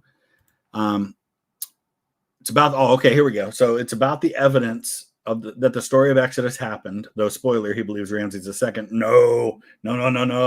It's not Amenhotep, or Amenhotep II. In it, he does bring up a lot of historical facts about ancient Egyptian history. There's some great stuff out there. I'm really into biblical archaeology, and of course, I'm going to Egypt in March. So I'll definitely be diving a lot more into Egyptian history in the coming months. So I could see that being an extension of something like that. We have 192 super chats, guys, so I'm doing my best to get to as much of them as I can. So where am I at? All right, here we go. You're a treasurer for Trinity College's History Society. 1,000%, Adam. Adam, do me a favor. Send me an email, vloggingthroughhistory@gmail.com. I'm going to be responding to all my outstanding emails no later than Monday. I'm coming to Dublin in November. Would absolutely love that. 100%. That would be amazing. I definitely want to visit Trinity College anyway. So please connect with me so I have your contact information. Let me know that it's you so we can follow up about that. Tark, if this is too personal, feel free to disregard. But did VTH contribute to your marriage issues? That's a great question. And as I said at the top, ask personal questions. I don't think so. My ex-wife would probably say that it did. Was it a major factor? No. But the extensions of the success of the channel and the amount of travel that I did definitely put a strain on problems that were already there. So I think I would be lying if I didn't say that it played a role. Was it the role, or was it even a major role? I don't think it was. But I think, as I just said, I think, to repeat myself, I would say it exasperated situations that already existed, if that makes sense. And thank you for the super chat. Have you seen When Trumpets Fade? I have not. It's free on YouTube. I'll check this out. You guys always have such great recommendations and ideas of things, so I appreciate those. I always do. Let's see, where are we at? All right, here we go. Do you think the Cold War never would have happened if FDR didn't die so early? No, I think it still happens. Whatever FDR's relationship with Stalin was Stalin. That wasn't changing. Maybe it's handled differently by the U.S. in the aftermath, but I don't think it really changes dramatically. Why did you abandon your Discord server? Honestly, I have a hard enough time keeping up with what I'm doing. You heard me talk about just trying to keep up with emails. I can't keep up with my emails and the messages I get on social media. I 100% couldn't keep up with the Discord server. I had mods who did a great job, but they were overwhelmed. And I was constantly getting messages from people saying, your mods were unfair in this X, Y, and Z. I was spending more time dealing with the Discord server than I was with any other aspect of the channel. And it just wasn't worth it. The benefit to the community was not worth it when there were other avenues for that. So I just felt like it wasn't a good use of my time. What are your thoughts on Trump wanting to make police immune from criminal prosecution to do their jobs? I haven't heard that, but if that is the case, obviously I would disagree strongly with that. I think police absolutely no one should be above accountability. And the police, especially given the power and authority that they have, should absolutely be accountable. That at the same time, I can see the other side of where sometimes I think we hamstring them by the ways in which we restrict their ability to do their job, but that's different. And that's a long, long conversation. If Trump is saying that police should be immune from criminal prosecution, then I 1,000% disagree with that. That should not be the case.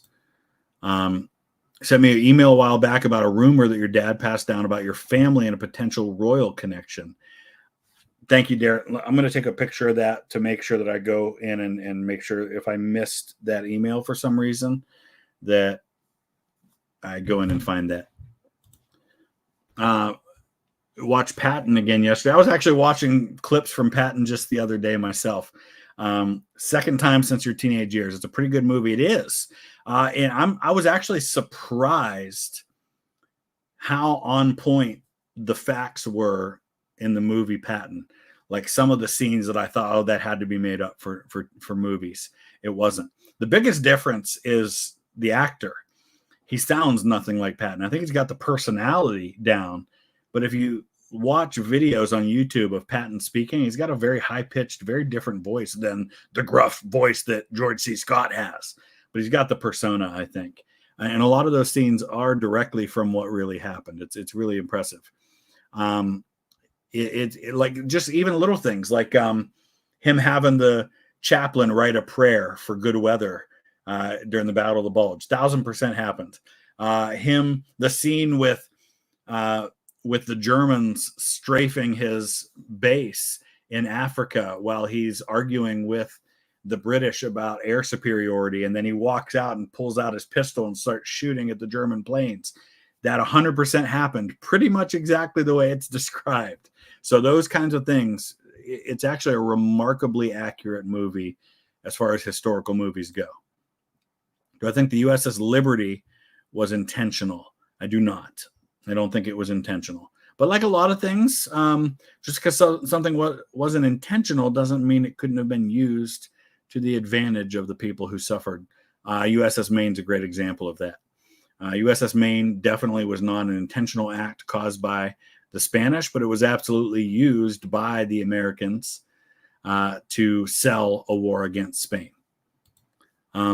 Lord of Nothing. You learned this past April you were mutual friends with RFK Jr. through a friend. What are your thoughts on those rumors he was dropping out? Well, they weren't rumors. He dropped out. I mean, that's a fact, right? I mean, that absolutely happened. He said he's not. He's asking to be removed from the ballot in battleground states, and he's supporting Trump. Trump's going to do what Trump wants to do, but I could see him appointing him to his cabinet if he wins. But who knows? I'm done pretending to think that I could ever predict what Trump's going to do. Thoughts on SCOTUS ruling granting the president criminal immunity for official acts? I think it was the right decision because my concern, and this is the case, this is one of those things that could be exploited absolutely either way, right? Any of these decisions could be exploited. It could be exploited by a president who could claim that things were official acts that weren't. And I think that's the concern by people on the left about someone like Donald Trump, who could exploit that by claiming, for example, that, well, having classified documents at Mar-a-Lago, that was an official act. It's not. And I think as long as we can be clear about what is and isn't an official act, it'll be okay. And I think it's important that we have some level of immunity for prosecution, because otherwise the alternative on the other end of things is that it becomes weaponized, much like impeachment has been weaponized.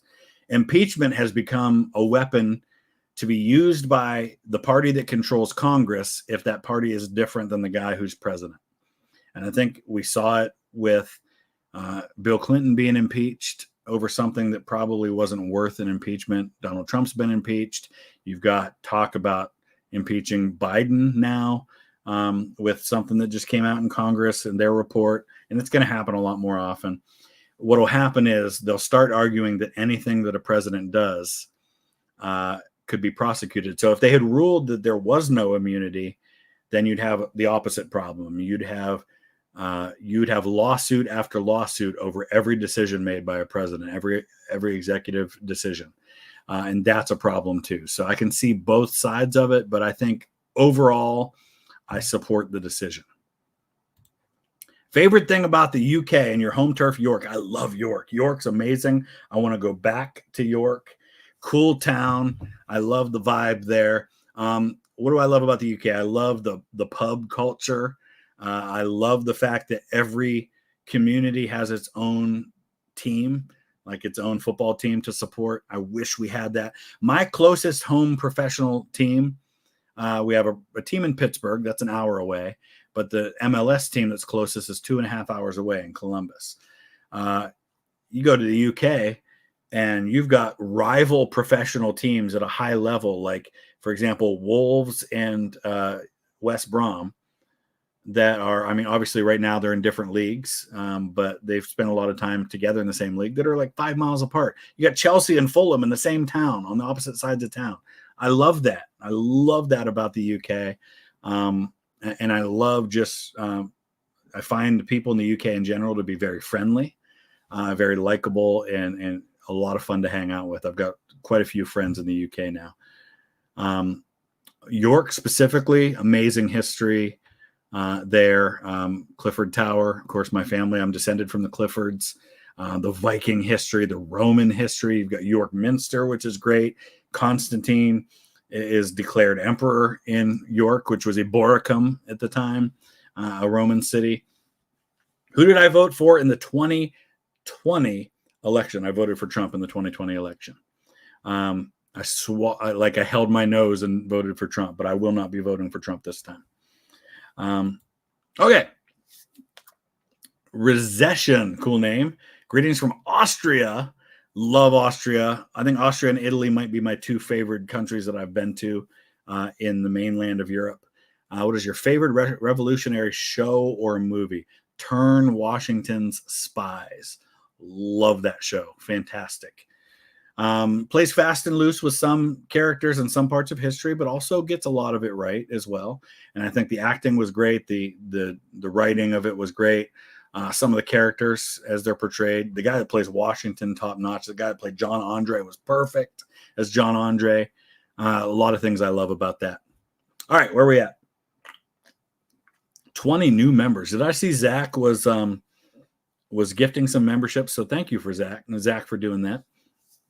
Christopher, great name, by the way. Watch Why South Korea is Going Extinct by Real Life Lore for a video. That's actually really interesting. I like that idea. I'll take a picture of that so I don't forget.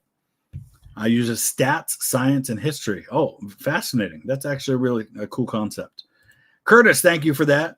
We have 204 super chats. Thank you guys so much for all the support. And I want to say something here, and I understand that the super chats, a lot of you do that because it kind of guarantees that your question gets asked. And I'm not dissuading anybody from doing that. But I want you to understand something, and because I want to always be honest with you guys.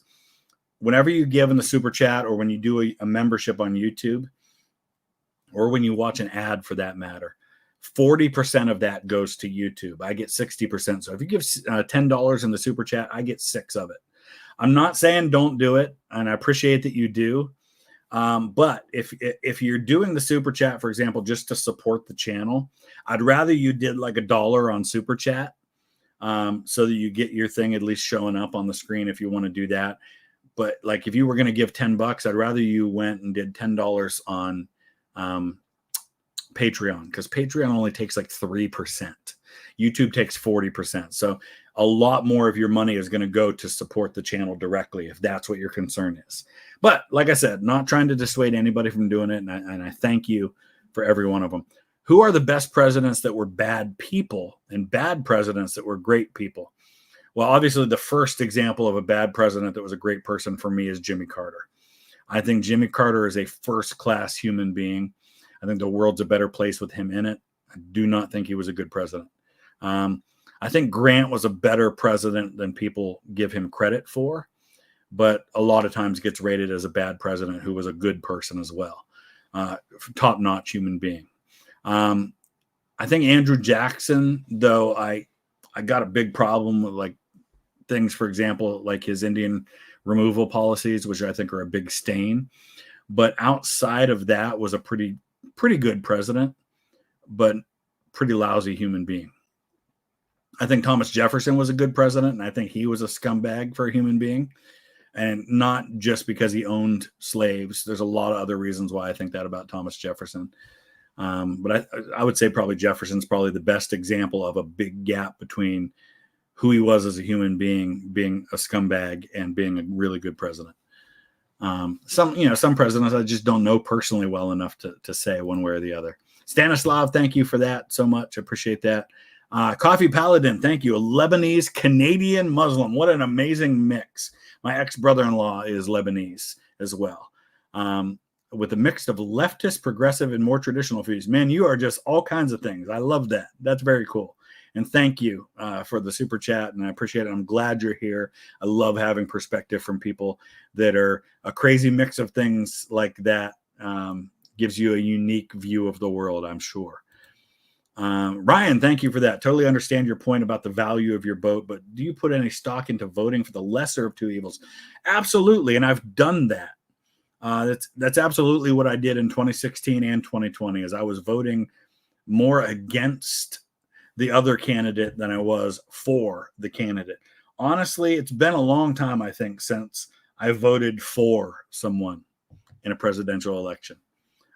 So I generally agree that's the case.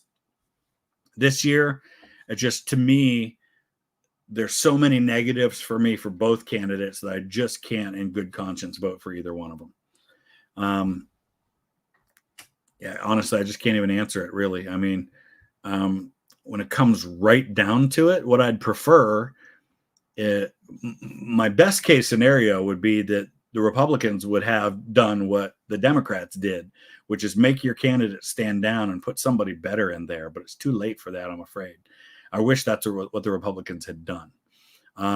If you had somebody like, who else was running? I mean, Nikki Haley, I would have voted for Nikki Haley in a heartbeat in this election. But it's not to be. Kyle Rivas, thank you, Kyle. I see you in the chat all the time. Your opinion on my list. So this is, I'm guess ranking presidents: Washington, Lincoln, Roosevelt, Jefferson, Eisenhower, Reagan, Franklin Roosevelt, Polk, Truman, Coolidge. That's a solid top 10. I might change the order of a few of them, but I could be on board with that as a top 10. I don't see, nobody jumps out at me that I would say, no way, that person should not be in the top 10. That's a solid list. That's a really solid list. Favorite figure from Imperial Russian history. It's got to be Suvorov, right? I mean, Suvorov, fantastic general. I think not enough people talk about what a great general he was. Connor, thank you for that. Appreciate that, my friend. I am glad that you are here. I saw Aiden in there earlier. I don't know if you heard me say, I'm going to reach out to you guys and talk to you about my upcoming trips to the UK, because I'm going to be in England, London, and Cambridge in September, and then I'm going to be in Dublin in November, and I'm going to try to scoot over to Britain while I'm in Dublin as well. And I am hoping to do a group tour in Ireland sometime in 2025. Skibbity Riz, Chad, why? Phantom Tax, Sigma Boss Mode. Oh my gosh, why does that name have to? You're not Eli, are you? It sounds like something my son Eli would do. Big fan. How much do you know about Northwest Illinois? Both Reagan and Grant lived here. So Reagan's from Dixon, right? And Grant lived in, what's the name of the town that Grant lived in? Galena, which I think that's in the South, though, isn't it? I don't know. Maybe not. So is Kewanee? Kewanee's in Northwest Illinois. My great grandmother, 4 greats, lived in Kewanee at the end of her life, moved there from Ohio and died there, and is probably buried there, though apparently in an unmarked grave because I can't find out where she's buried. So I have a family connection to Kewanee, and I think that's in Northwest Illinois. So I need to get back there. I've been to Dixon. I've been to Kewanee. So yeah, definitely some great history out there. How do you think that the post-Civil War U.S. Army would stack up on the battlefield against a major European power, assuming equal numbers? I think quite well, because I think you're dealing with, by the end of the Civil War, you've got solid generals in Grant, Sherman, people like that, George Thomas. You've got experienced Corps, Division, Brigade commanders who've seen a lot of combat, who've seen the evolution of combat. I think they're starting to deal with the latest weapons. I think they would fare favorably in a Europe that hadn't seen a ton of combat on that scale. Obviously, you get to 1870, 71, you have the Franco-Prussian War. You had some other wars there in the 1860s, but nothing on the level of the millions of men involved in the American Civil War. So I think they would do quite well. If Trump does not get elected, I do feel it would do more harm than if Harris doesn't feel more Trump supporters feel more voiceless. My only concern with Trump is he's just so volatile at this point. I'm afraid I'm starting to see, not to the degree of Biden, but they're starting to see, I'm starting to see some of the same cognitive issues to a lesser degree with Trump. He seems more volatile and more unpredictable, which is saying a lot for a guy who's always been pretty volatile and unpredictable. So that concerns me some. Taylor, thank you for that. Love the videos on Napoleon's marshals. I'm glad. That was a fantastic series, wasn't it, that Epic History had? Do you think Napoleon is in the top 3 greatest military minds ever? I do. I absolutely do. And I say this all the time when people ask me about best general. And I say you can't really compare because they're from different eras with different circumstances. And so as far as I will ever go when ranking people from different time periods is to say they should be in that conversation. So Napoleon absolutely has to be in any conversation about greatest military minds of all time. It's not a discussion without him, without Julius Caesar, without who's the Muslim guy, Khalid al-Walid, I think is his name, needs to be in there. You could throw in Hannibal. You can throw in Suvorov into that conversation. Harvey, I have been watching from Lancaster in the UK. Very cool. It's been interesting. I'm not surprised because I always felt that I had some doubts about some of the earlier testing that was done and how it was done. I think it's very intriguing.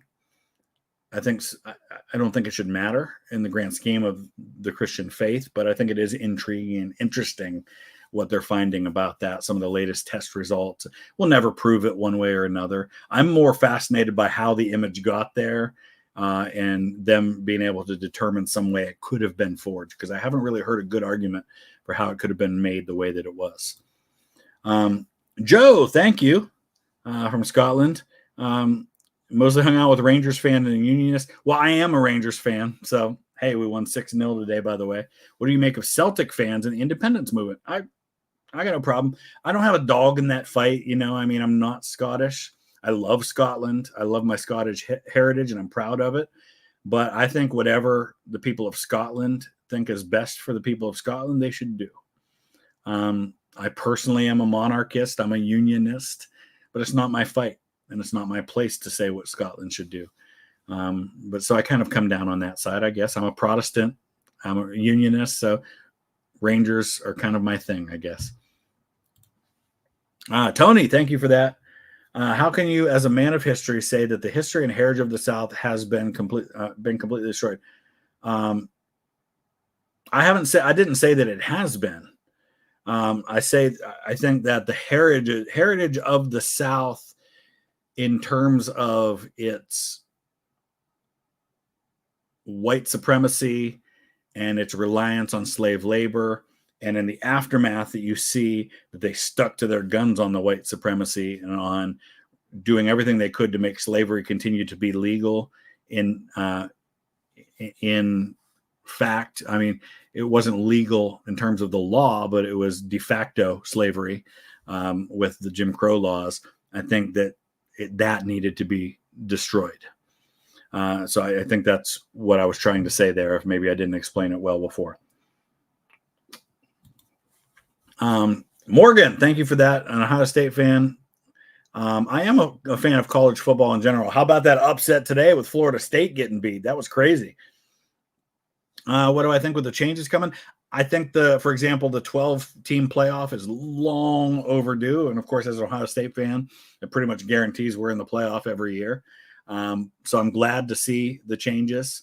I don't know how I feel about the name, image, likeness thing yet. It's certainly changing the landscape. I definitely don't like the transfer portal. It's crazy, man. And Ohio State benefited from that this year. We got the number one guy in the transfer portal with that defensive back we got from Alabama. Our starting quarterback this year came in the transfer portal from Kansas State, I think it was. And so as a Mizzou fan, you have to trash talk a bit. Yeah, you guys won that one fair and square. And that's just another reason why I'm not sure Ryan Day is our guy. We should have won that game and just got out coached, I think, by Missouri. All right, so 219 super chats. I'm going to ask that you get your super chats in now, last chance, because I'm going to try to start wrapping this stream up in the next 20 minutes or so, but I do want to get through all the chats that are already there. So I'm going to try to answer every one of them if I can. Thank you, Finn Kane, for that. Johnny James, thank you so much. When did trench warfare first appear in the American Civil War? Why did it happen and what effect did it have? It happened right away. The first major place you see it is at Vicksburg. I mean, honestly, like we talk about Fort Henry in spring of 62, or really winter of 62, and that was to a degree trench warfare because Fort Henry wasn't really a fort. It wasn't a brick and mortar fort. It was basically entrenchments. But the first large-scale trench warfare that you see is Vicksburg.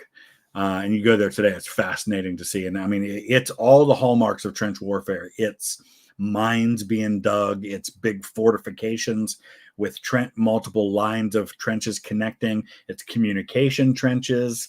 It's digging approaches so that you have launching points for raids. It's all of the stuff that you see in World War I happening at Vicksburg. Thoughts on the Catholic Church? I would refer you to earlier in the chat, maybe about an hour ago. I did a whole thing talking about how I see the differences between evangelicals and Catholics and why I'm evangelical rather than Catholic, but still have incredible respect for Catholics. Some of my good friends are Catholic, and I 100% respect what they believe. And I think I probably subscribe to a lot more of Catholicism than most evangelicals do. Thanks, John. Appreciate that. If Lincoln, Grant, and Stanton had full control of Reconstruction than being soft on the South, I think you're probably right about that. Johnson was the problem. He definitely mucked it up big time. I would agree. If Lincoln, Grant, and Stanton had been in control, they would have handled it much better. 100%. I am doing well, Film Nerdy. Thank you. Thoughts on if Trotsky came after Lenin? Wow, big difference, right? I think a much more moderate Soviet Union than Stalin. He favored world communism against Stalin socialism in one country. I think the world would have been better off if Trotsky comes in rather than Stalin. Beyond that, I don't know enough about the ins and outs of Trotsky's view to know how it would have turned out. General Grant versus young General Napoleon. Napoleon is a once in a millennia military mind. Grant's a great general, but he's not on the level of Napoleon at all. Thoughts on Mitt Romney? I thought he got a real raw deal from a lot of. I was frankly disgusted by how he was treated from folks in my wing of conservatism. And by that, I mean evangelicals. A lot of evangelicals wouldn't support him because he was Mormon. And I think that's crazy to me. I think Mitt Romney in the end turned out to be one of the last true moderate voices to get. I think Biden's probably fairly moderate, but not as much as Mitt Romney. I mean, compare him to what we've seen the Republicans have nominated the last couple of elections. Big difference. I think Mitt Romney would have been a good president. Yes, the Ghost, 100%. I want to do some more Japanese history, and that is a great place. That's definitely a topic, and I think that Extra History did a series on that period, so that'll be a good place to start. Gramps, thank you for that. American Nerd, thank you so much. Recently read an interview with your favorite actress, Jenna Ortega. Hey, she's in the new Beetlejuice, isn't she? Which is coming out in like a month. I'm excited about that. She said she deleted her Twitter account because she kept seeing disturbing AI pics of her. What can be done to stop that online? I don't know how you do. I mean, in a world where we value free speech, that means sometimes we have to value the ugly side of free speech. I do like that, for example, YouTube has done this where if you upload a video that has AI components to it, like it shows images that purport to be real images, but they're AI generated, you have to acknowledge that in your video. Like you have to indicate that, or YouTube will take your video down, or they should. So I think because I value free speech, even free speech that I don't like, as long as it can be made clear this is AI and it's not portrayed as being real, I have no problem with it. So if there's some way that, for example, an AI image of Jenna Ortega can be uploaded and it can be indicated there, this is not real, do not believe this is real, then I think you have to allow it. Of course, then that begs the question with pornography. That's a whole nother matter, because that's, what do they say? Is it Rule 34, or maybe I'm getting the number wrong? If porn can be made from it, it will be made from it, and that's unfortunately true. That's a different argument altogether, and I don't know how I feel about that yet. The new Nelson series, absolutely at some point. Just did a whole bunch of epic history stuff, so probably wait a little while, but I would definitely do it at some point. Is the body of Alexander the Great currently in Venice? I don't think so. I think it's probably underwater in Alexandria. A Medal of Honor series. You mean like the game Medal of Honor, or like talking about people who have received the Medal of Honor? Because, yeah, I definitely want to do more of those videos. Aside from Rome and Carthage, what would you consider the most powerful historic empire in economic terms? Wow. It's probably one of the ones I don't know enough about to say. Maybe like one of the ones in India or in Eastern Asia somewhere. Maybe Egypt. What are my favorite biographies, history books? Ron Chernow's biographies of Hamilton and Grant are my favorite two biographies that I've ever read.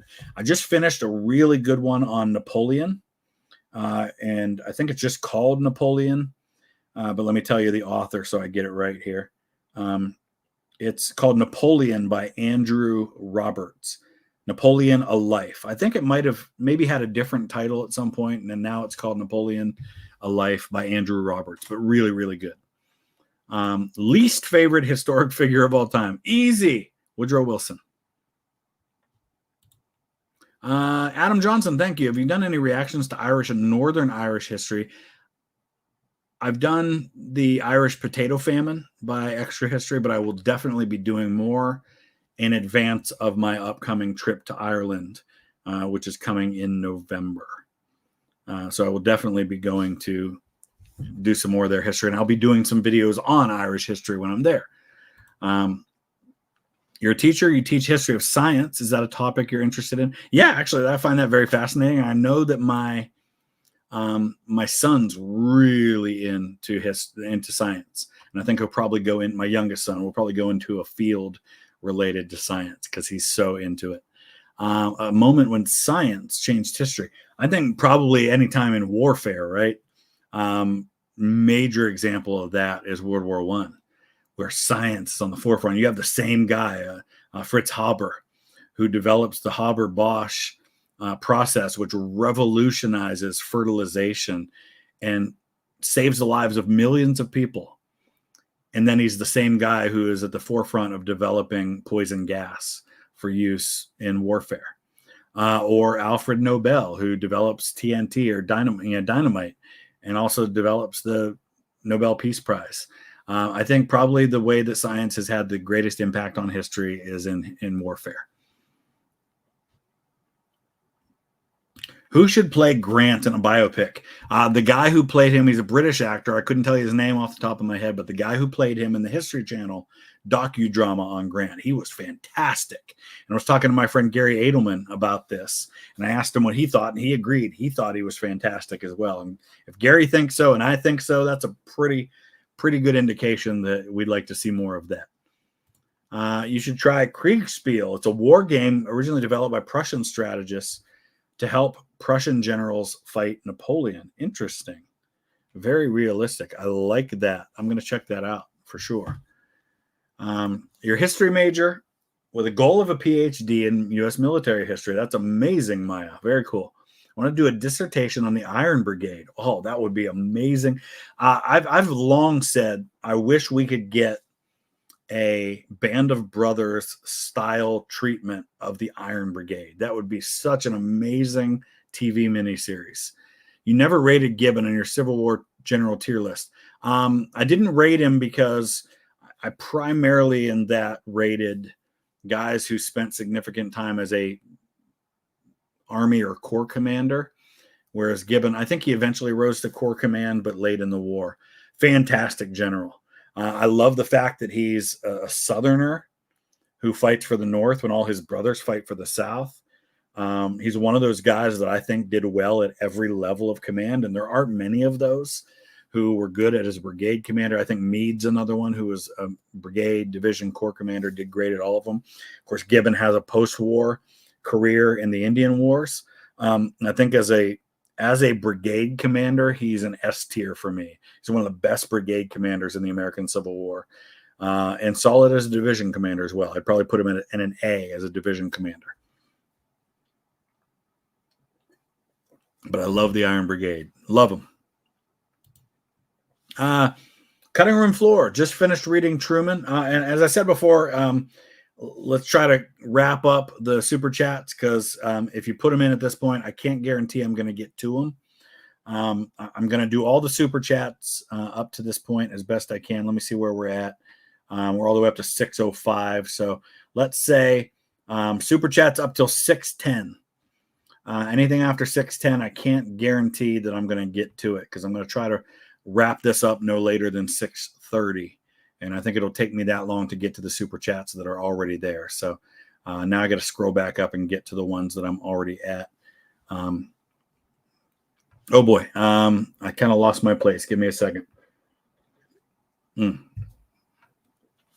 Apparently he hated every president that followed him. Truman felt snubbed by Ike. JFK was too young, hated Nixon. I think Truman always came across to me as kind of a cranky old man later in life. So I'm not surprised by that. I think he's wrong.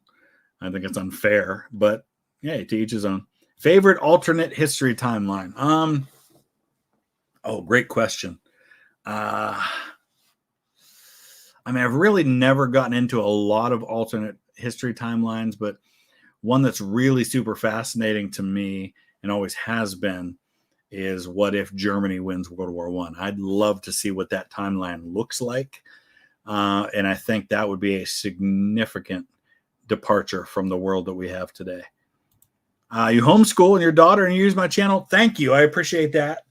And I think homeschooling is underrated. And I say, keep on doing what you're doing. Jacob, as a young man, I'm beginning to form my beliefs and personal opinions, and they will change. All of our beliefs and opinions are based on our experiences. My beliefs and opinions at 47, can't believe I'm that old now, are very different than I was when I was 17. So it's okay. It's okay to grow and learn and reevaluate. How would you go about deciding when the time is to hold true to your beliefs versus the time to be pragmatic?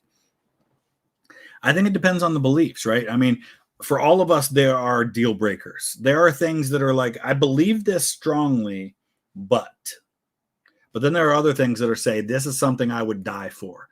I believe strongly enough in this that I would pick up a gun and I would defend my country if someone tried to invade to take that away. Whereas there are other things that are just like, well, this is my preference, but it's not something that I feel strongly enough that I would like die on that hill. So I think hold true to the things that really matter. And this is true for me in my faith as well, right? So like when it comes to my Christian faith, there are certain doctrinal issues that I believe, but I'm not going to fight over. There are other ones that I'm like, this is a deal breaker. Like, if you don't go along with this, I can't even say that you're really a Christian, for example. So the same thing I think is true in politics or in anything in life. And the same thing in relationships, right? There are things in a marriage where it's like, I'm going to stick to this. And there are other things where it's like, you know what? This is not a battle worth fighting. It's true as a parent too. There are battles that I will fight, and there are other things that it's like, I don't like that my kid is doing that, but I'm going to choose my battles, and this isn't a battle worth fighting. That the outcome of me stepping in and trying to confront this is not worth it, and I'm going to save my capital for something else that matters a whole lot more. I could do a video on Red Summer. Yeah, at some point I could do that. There's so many topics I haven't covered yet. Tower of London by Reconstructor. Interesting. I'll have to check that out. On your county's live stream, you mentioned, I remember that, Audrain County, Missouri. I have been to it. I was there because it was a family history connection. My third great grandmother's brother lived there. After the Civil War, he moved there. He was an officer in the 4th Pennsylvania Cavalry, and he went out to that part of Missouri and lived there the rest of his life. And I think I was researching his family. Some Viking history and sagas, absolutely. Definitely love to do some more of that. Okay, we're starting to get caught up slowly. When do you think there's going to be a Christian resurgence in the U.S. and the rest of the Western world? I don't think there's going to be. I hate to sound that pessimistic, but I don't think that's the direction the world's heading.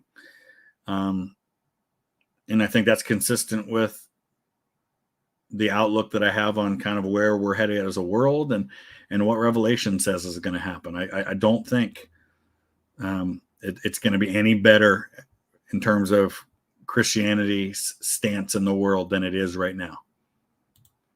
Does White House Farms in Youngstown have the best donuts? Yes or yes? Yes. I live less than 2 miles from there. And it also has the worst intersection in the Youngstown area. It's a 5-point intersection there, and it's awful. People forget how intersections work at that intersection. Like normally there's an order that you go into at a 5-way stop, and people just completely forget that there. They almost need a light at that stop. But the donuts are amazing. Oh my gosh. Now, you know what? They're probably not open this late, but I feel like I need to go get a donut from there. The apple donuts are so good. Oh, they're so good. Hello from Scotland. Awesome, Kara. Thank you. I appreciate that. Suffrage to prohibition. Okay. You talked about this earlier. To rise of organized crime, to Kennedy dad mob connection. I think the Kennedy dad mob connection is where you lose me, because I think that's overblown a little bit. I don't think Kennedy's rise comes as much because of organized crime as people say it does. Though, obviously, the 1960 election happens because of a mob connection. That is true.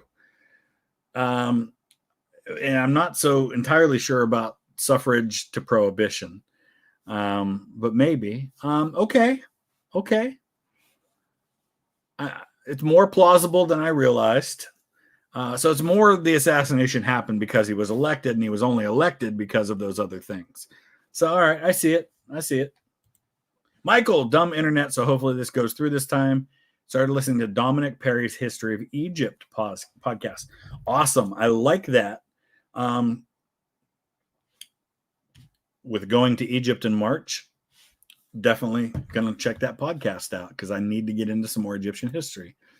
No, Fun Kid Yo, I have not, but I'm making plans this fall, maybe October. I'm looking for somewhere in October to do, because I have no travel in October. And once my son's soccer season winds down, which is about the second week of October, depending on the playoffs, I'm looking for a couple of day trip somewhere to take.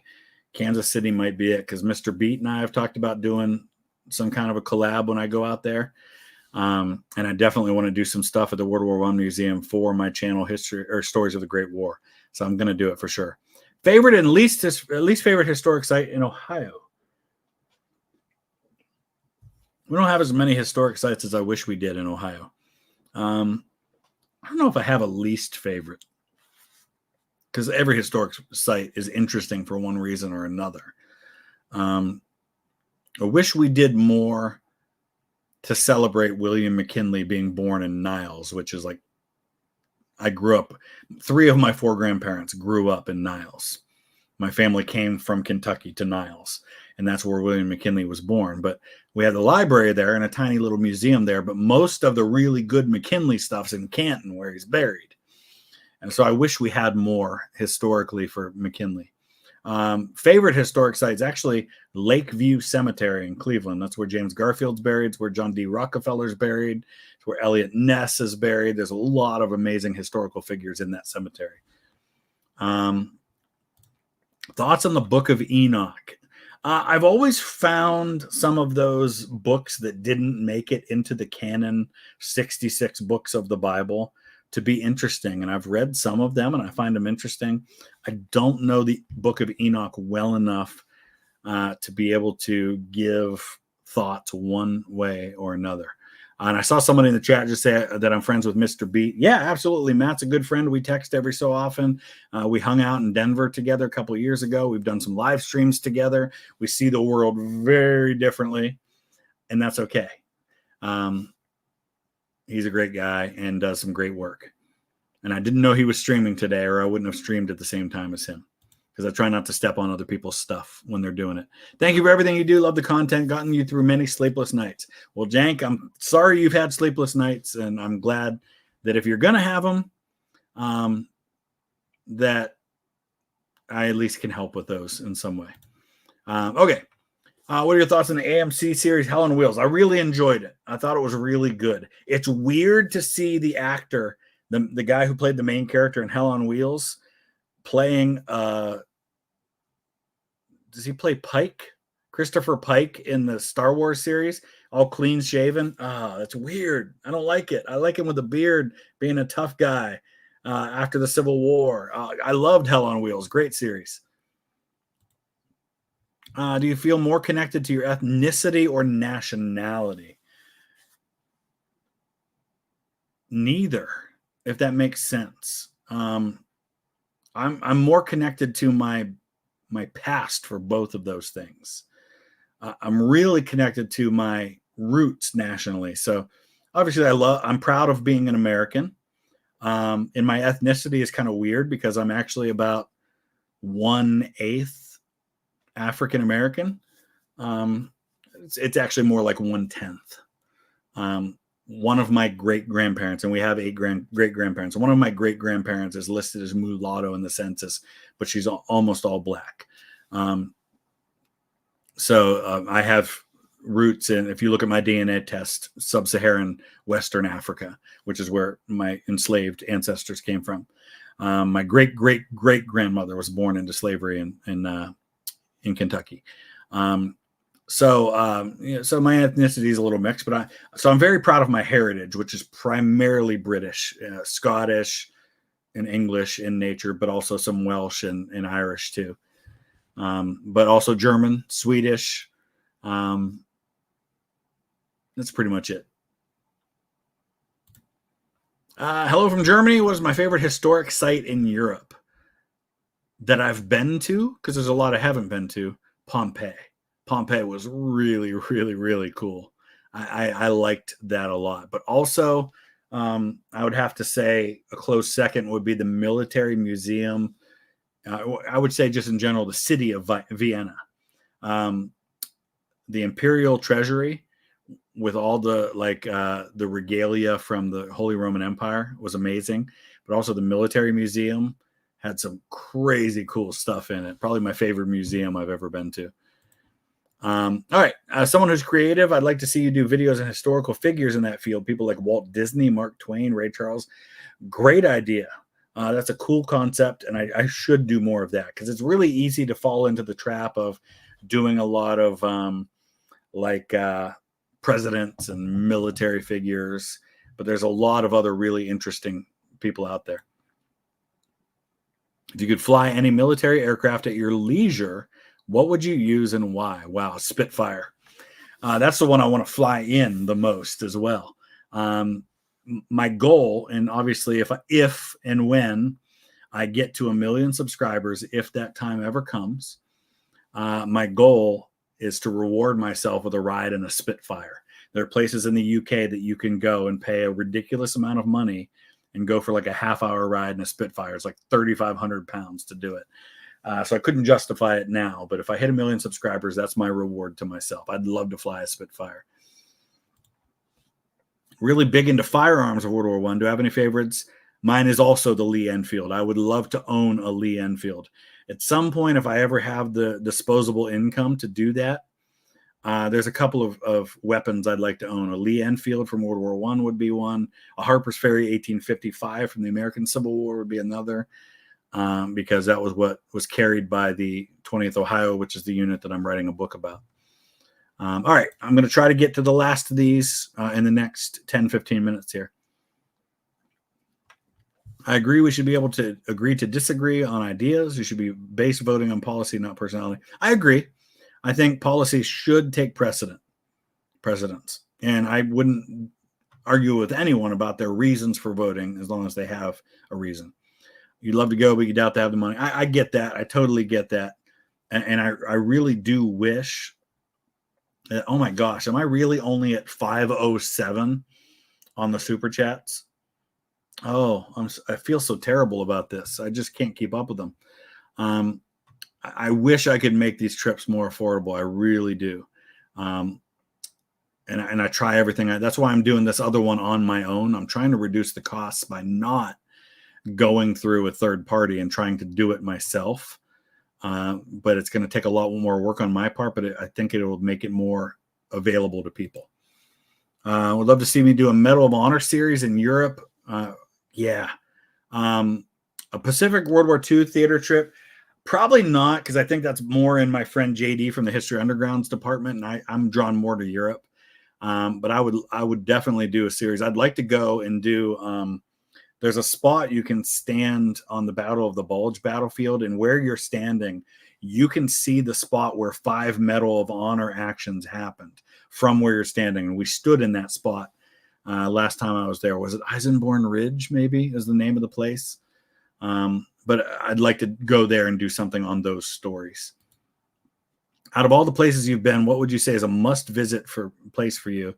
You said Mexico City. I've never been to Mexico City. Vienna and Pompeii are the two for me. I just mentioned those a minute ago. Adam, glad to catch a live stream from the UK. I want to say really appreciate all your hard work and great content as always. Thank you. The family and I are doing well. Appreciate that. They're swimming today. My kids are swimming with mom today over at grandma's house. They did invite me, but I'm not much of a swimmer, especially in cold water. Oh, wait, I skipped one here. In Berlin, to recommend the Berlin Unterwelten. So Underworld, I guess that would be, right? Really preserved air raid shelter. Very cool. Okay, I'll keep that in mind because I'll definitely have some free time. Cambrian Chronicles, yes. I have them. I'm subscribed, and I have them on my to-do list for reactions. Who do I like more, Napoleon or Caesar? Napoleon, I think, of the two. I'm going to fly through these guys, so I apologize if I don't leave them up long. I'm trying to get caught up. Favored U.S.-born religion? None of the above. Sorry, I don't like any of them, and I've got huge problems with them all. Have you ever seen Two Girls, One Cup? I have not. I don't watch porn. Maybe I'll do a video on this someday. And here, total moment of honesty. I told you guys you could ask me anything. In my younger days, I struggled with a pretty serious porn addiction. And to this day, even though it's been years and years, there are lasting impacts of that affect my life in substantial ways, that will always affect my life and have damaged my relationships. And even though pornography was not a part of my life in these years that my marriage fell apart, to say it didn't impact my marriage would be to lie. It absolutely did, and it will impact any relationship I have in the future. I feel like I've dealt with a lot of it. And I feel like I've dealt with the damage it did to me as best I can, but there will always be elements of that remain with me. And so listen, I know a lot of you guys watch porn, and I'm not here to condemn you for that. That's not my point. And I said in another stream that I wouldn't make it illegal. In a free society, I think that kind of thing has to be legal within reason with proper restrictions. I don't like the fact that it's free and available to anybody on the internet. I'd like there to be a better system for policing people's access to it on the internet. But no, not for me. Absolutely not. And I will never watch. So I've never seen that. No. Number of trips that I have scheduled for next year. Between private and public, right now, I can tell you I'm going to Italy at the beginning of January with my sister and hopefully some other family members. The end of January, I'm going to Belgium for a Masters of the Air tour in Belgium, based out of Liège. And I'll probably do something else in Europe connected to that, maybe in Germany. In February, I'm going to the Show of Shows in Louisville, and more may be added, but this is what I have so far on my schedule for next year. In March, going to Egypt. April, Italy, the beginning of the month, and then Germany, Czechia, Slovakia, and Austria at the end of April, beginning of May. I have the Gettysburg Film Festival in May. And then I'm taking my kids to Italy in the summer. And that's my plans so far. There will definitely be more. I have seen, no, I don't think I've seen Montemayor's Guadalcanal videos. I've seen Guadalcanal videos, just not by him. But I think he does a good job. All right, I'm trying to fly through these. Tuning in from New Bern. I need to get to New Bern big time. Princess Diana's role in the royal family. Honestly, I come at it from a different angle. I'm much more critical of Diana. I think for Charles and Diana, they were both in a really crappy situation in that marriage, and they both handled it badly. And I want to answer this, and then there's another question I saw that showed up in the chat that I definitely want to address. My criticism of Diana comes much more from what she did afterwards. I don't like how she handled the aftermath of all that, but how do you handle that? I don't know. So I guess I'm more critical of Diana than most people are. Charles had his own fair share of handling that badly, but I don't think she did herself any favors. All right. Somebody asked me, and I'm not going to pull it up on the screen, but somebody asked me, how did I get over my porn addiction? Well, there's two parts to it. Number one, I had to replace it with something. I am by nature somebody who has an addictive personality. So that personality will get poured into something, and I poured it into history. And that's why when somebody asked me, did the channel affect my marriage? And I said, yeah, I think it probably did. It's because I still have that obsessive nature. And that obsessive nature became about traveling and history, to the point where there were probably times in my relationship with my wife where she didn't want to go on a trip. And I fought for years to take our family to the UK for a trip, and she was opposed to it. And we had the money to do it, and she just didn't want to do it. And I just became obsessive about doing it. And I finally only planned it at where it was already clear our marriage was failing. And I'm like, listen, we're going to the UK, and I'm planning this trip, and I'm taking the kids, and I'd like you to go, but if you're not going, we're going anyway. But my obsessive nature with that was to the point where it was all I would talk about. And that was a problem, obviously. So I funneled it for one thing, but more importantly than that was accountability. Having someone in my life, a friend, preferably another guy, that I can trust, that had access to what I was accessing on the internet. So I had placed on my computer a keylogger and a tracker. So everything I typed into my computer was recorded. And that was a level of accountability that caused me to think twice about it. because I knew that I couldn't do it without it being known by somebody who wasn't going to make it public, but was going to say, "Hey, Chris, really?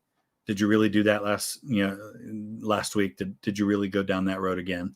And just that accountability in and of itself, but also deeply relying on my faith and understanding that as a Christian, that was something God didn't want for me to be lusting after women and objectifying them in that way. Those were all factors for me in overcoming that. All right. My opinion on the Russia-Ukraine war. I think Russia needs to get out of Ukraine, give all the territory back, and it needs to stop, like today. Adam, I saw you emailed me. Awesome. Good. I can follow up with that. First time seeing alive, Norse historian. Very cool name, by the way. Watch your videos and use them as a distraction from writing your master's thesis. Awesome. Good luck with that. I assume it's on something to do with Norse history. All right, I'm trying to fly through these. I said I was going to end at 6:30, but we're not going to get there. Do you like jokes about the American Civil War? I personally, I generally don't find them funny. I'll see myself out. I had a feeling that's what that joke would be. Extra history, small series on the Cuban Missile Crisis. Absolutely, because I'm very interested in that part of history. Read a book on the White Rose. Oh, love the White Rose movement. Sophie Scholl. I visited their graves when I was in Munich. I actually did a little video there that I never put up, but I don't have any book recommendations on that topic because I haven't read any. But I think that's a story that needs to be told more often, is the White Rose movement. Incredible bravery by those students in Munich to speak out against the government the way that they did. What do I make of a figure like Aaron Burr? Self-serving. He's hardly the only one in history to be that way. I just think he took it to another level. I have not been to Eastern Europe. I absolutely want to go. Poland is at the top of my list in Eastern Europe. I also like to go to Hungary. My kids have roots in Hungary, and I'd like to take them there. I think it would be better if Germany wins World War II, but only because we know in hindsight what happened. I think at the time, people wouldn't have thought that way. And at the time, I wouldn't have thought that way. What do you think, Champion Hill? Why do I think Champion Hill is the decisive battle of the war? Because I think Vicksburg's the decisive campaign of the war, and Champion Hill is what wins Vicksburg for the North. Once the Battle of Champion Hill was won, Vicksburg's fate was sealed, and once Vicksburg's fate was sealed, the Confederacy's fate was sealed. So by extension, Champion Hill is the most decisive and important battle of the war, to me. Opinion on NATO and the U.S. Army in Europe. Could Trump make the U.S. leave the alliance? No, he could not. He could not do that, and I wish he would stop saying that he could. He could damage the alliance, but he can't make the U.S. leave. That requires an act of the Senate that he would never get. So I think NATO is definitely necessary, especially given the aggression by Russia as of late. Your mom was a floating voter over voter Catholic, and dad is a Marxist atheist. That's fascinating. How did those two, did they stay married to each other? Had a great marriage before her death. Absolutely possible. It just depends on how seriously you take yourself, right? If you are obsessed with politics, and that is, for some people, politics defines their lives, right? The people, like for me, it doesn't define my life. I have very strong opinions, but whoever wins this election this fall, I'm not going to lose sleep over it. It's not going to change my life. I know for some people that might be the case, but for me, it's not. So I'm not going to let it affect me to that degree. So when my daughter told me she's voting for Kamala Harris, I wasn't suddenly like, I'm disowning you as my daughter. I'm like, all right, well, tell me more about that. Why are you voting for her? And she explained to me some of the reasons. I'm like, all right, you know what? As long as you're paying attention to the issues, you're an informed voter. And in your status as an informed voter, you feel that's the best use of your vote, go for it. And so beyond that, it does not affect my relationship with my daughter. So I can absolutely see that being true. Moving back to North Carolina, the Wisconsin is the battleship I was on. That's the one in Norfolk, right? I've been on the Wisconsin. I'd like to see the North Carolina. Love battleships. Rita, what's going on? I apologize that I'm just getting to your thing. You should have just texted it to me. That's my cousin, Rita. Rita's grandpa and my great grandpa were brothers. She lives up near Cleveland. Who do I think was the most influential female in history, not including modern times? Wow, what a question. Fascinating question. Mary. Mary in her obedience to God. Obviously, that assumes that you believe the Bible to be true, which I know that you do. Her obedience to God brings us Jesus, who I think is the most influential person in history. Not possible without Mary. But outside of the religious component, if we're talking just about historic figures, then let me think about that for a second.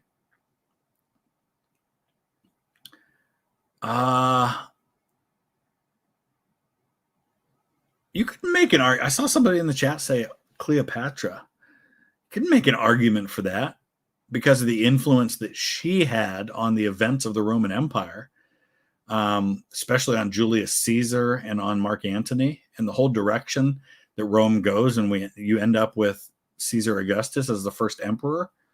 How much did she play a role in all that? Somebody said Joan of Arc. That's another solid choice because France doesn't ultimately win that, and you have a united England and France under one crown, which is where England and France were at the time before that. The whole world looks different. Maybe Joan of Arc is the best answer in that one. That's a good answer. Eleanor of Aquitaine's a great choice as well. I see people saying that. I don't know if Catherine the Great would be. Eleanor of Aquitaine's a really good choice, though. Major influence there. She's married to both the King of King of France, and then later the King of England. Wow, good choice. All right, let's try to get through the rest of these as fast as I can. I know you follow football. What do I think of the Premier League so far? Seems like more of the same, right? It's going to be Manchester City and Arsenal again. Yeah, wish somebody else would have a chance. Revanchism always evolves into extremism, true or false? I wouldn't say always. I'm very careful of always statements. Often, yes. Not always. Have you thought about doing reviews of channels that don't like reactions? Record your thoughts after watching the video. There's so many great channels out there that are okay with reactions. I'd rather just really put my energy into those, I think. Things I care about, Israel versus Palestine. Thank you for being a huge fan. I probably won't. I'm not sure I'm going to touch that channel too much anymore. He's pretty heavily biased to me, and I'd probably find myself throwing stuff at the screen watching that one. Curtis, thank you for that. All right. Seriously, please, let's try to cut off the super chats now. I want to get through the rest of these. I don't know if there's a way to stop them myself, or I would. Have you ever seen and or would consider reacting to The Onion? I have seen it, not much lately, but I'd probably more react to that like on social media. Like if you follow me, I sometimes post stuff on Twitter, X, but I post on Instagram all the time, so check me out on those things. And Zach, there it is. Thank you so much for gifting those memberships. I really appreciate that, my friend. Descent from royals. Yes, my closest descent from royals is from James IV of Scotland through an illegitimate daughter of his. That's my closest descent from royals. Do I think that Trump were to make the police immune from prosecution, that would make America's own tauntaun mecutes? It would be ugly. I know that. I don't. It would never happen. Trump doesn't have the power to do that, and I don't think he would. Custom Worship, thank you so much for that. I really appreciate that. Would you ever react to videos about space that in some way could involve past and modern conflicts, maybe even hypothetical future conflicts? Interesting. I could see you talking about the past since I focus heavily on history. I did the series on the Apollo program from Epic History, which I thought was fantastic. And I'm very interested in the space race and in space and the history and all that. And my son and I are really into astrophotography and in the constellations and, galaxies and all that stuff. So I could do some stuff. I don't know if I'd do much about hypothetical future conflicts just because it doesn't really fit with the nature of my channel. But thank you for that question. We share a favorite president, Fanta Consumer. Where do you think TR would fit today? As I said with my answer to that question earlier, it's so impossible to say because our party systems have changed so much that it's just really impossible to say where past presidents would fall when it comes to where they were then compared to where they are now. Gosh, I think TR would be popular today, and gosh, if I had to throw him in one or the other, he's probably a Democrat today, but I don't know. It's impossible to say because he might look at the Democrats and say, you've gone way off the deep end of what the progressive movement was supposed to be. So I think anybody who says they know what a past figure would be today is lying or just doesn't understand the way politics has evolved. Curtis, thank you for that. Adam, thank you from New Zealand. Awesome. I absolutely plan to get there, New Zealand and Australia. And when I start planning a trip, I will definitely dive into some of that history. I will 100% make it to New Zealand and Australia. And if and when I do, I will definitely do a meetup of some kind for anybody who's there. Stockton Davis, thank you for that. Greetings from Norway. Thank you. Shelby Foote, solid historian, great storyteller, definitely a product of his time and place. A little bit lost cause-y, but not nearly as lost cause-y as some people. Yeah, he's a great storyteller, and I think did a great job with how he told those stories. As long as you understand, as we need to with all historians, what his biases are, what is his worldview, what perspective is he coming from when he tells those stories. Hey, VTH, why did I choose West Brom? I actually did a video about that. If you go to VTH Extra, I did a whole video on why I chose West Brom. But the bottom line is I wanted to choose a team in England that wasn't one of the big six that everybody roots for. And so I decided to go with a team that was close to where my family was from. And it came down to Aston Villa and West Brom. I had a cousin who played for West Brom or for Aston Villa in like the 1910s. He played forward. His name was Sammy Whitaker. I wrote a book on the Whitaker family and included a section on Sammy. But I ultimately chose West Brom because more of my family came from West Brom than from Birmingham. Recently subbed to Patreon. Thank you. I appreciate that. I'm gonna wrap this up really, really soon. If you guys weren't aware, I mentioned I was having some health issues, and you might notice my face looks really red. And I think there's either some nerve or some circulation things going on. They ruled out stroke, ruled out brain tumor, ruled out heart issues, a bunch of stuff, and some tests I had the other day, but I'm starting to feel a little lightheaded. So I'm going to try to wrap this up as soon as I can here. I'm caught up to 549. I would absolutely have supported DeSantis over either of the two that are running right now. Yes, I want to do some Australian. Ned Kelly would be a prime choice for some Australian history. Alan Lichtman's presidential tier list. I could check that out. I do like looking at other presidential tier lists. It's a great way to talk about things. Not sure I'm going to do another things I care about unless it's a topic I really want to just rip him apart over. Early Mormon history, move west. That would be a fascinating history for sure to talk about. One positive point from each candidate. I like that Donald Trump doesn't care what people think in what he says. What I like about him is also what I dislike about him, because I often think that he says really awful things and he can be really stupid. I think Kamala Harris is super smart and very capable. So I would say that about her. All right. Thank you, Mr. Axel Rose. Thank you for that. No question. Just want to thank you for all the hours of free entertainment from Buenos Aires. Oh, man, I really want to get to Argentina. I'm plotting ways to get to South America in the coming year somehow. Thank you for that. El Caporal. Best military campaigns of all time. Best American campaign of all time is Grant's Vicksburg campaign. What else? Napoleon, his Italian campaign's phenomenal. Julius Caesar, his Gallic Wars. Those are the ones that come to mind for me. I won't read your whole name again. Yes, Reagan was from Dixon. Galena is in the far northwest corner. Okay, very cool. Eat 'em up. So learning about the H.L. Hunley. Yes, I actually did a video at the Hunley. I got to visit the museum where the Hunley is. I got to go behind the scenes and see the lab where they're restoring all the artifacts they pulled out of the Hunley. Thousands of artifacts they found in the Hunley. Visited the grave of the men. So I have a whole video coming about the Hunley for Stories of the Civil War, that channel. And yeah, so how it worked was it basically, it went underwater. They had a hand crank that they, like the whole crew would sit and turn.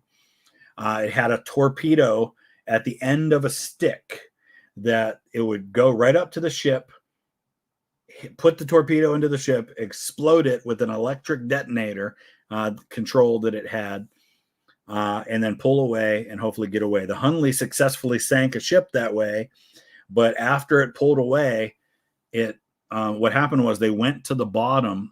The water's pretty shallow though. They went to the bottom to wait for the tides to turn because it didn't have enough power to go back to shore against the flow of the current. So they had to wait until the current changed with the tide to ride it back in. And they think they ran out of air on the bottom waiting for it to return.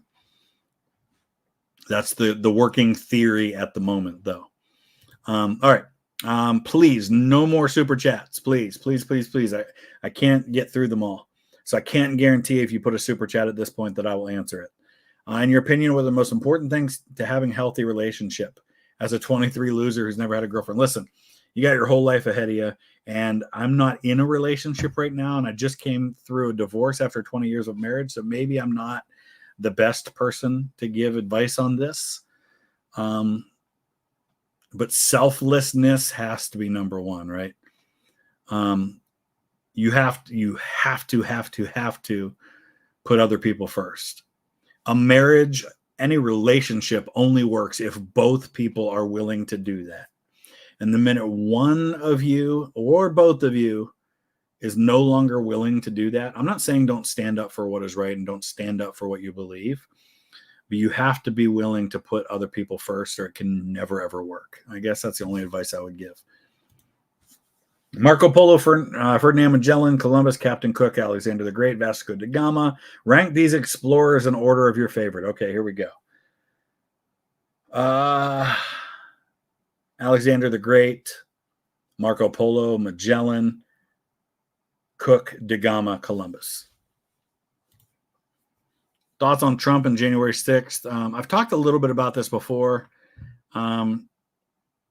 I thought the impeachment was stupid and it was pointless and was never going to be successful. Asking Pence not to certify the election was wrong, should not have done it. But I also don't think long-term the January 6th thing is going to amount to as much as people think it did. I wish we'd stop talking about it and move on.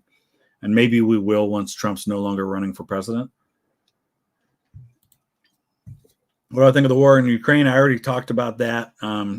I do supporting Ukraine, and I wish that Russia would pull its troop out, give all the territory back, and it would end. It's not Jenna Ortega, but I think she's a great actress. Looking forward to watching her in Beetlejuice. My favorite actress would be, gotta be Natalie Dormer. Love Natalie Dormer. Oh yeah, I like her a lot. Thank you, Eric, for that. Just wanted to add my support. Thank you.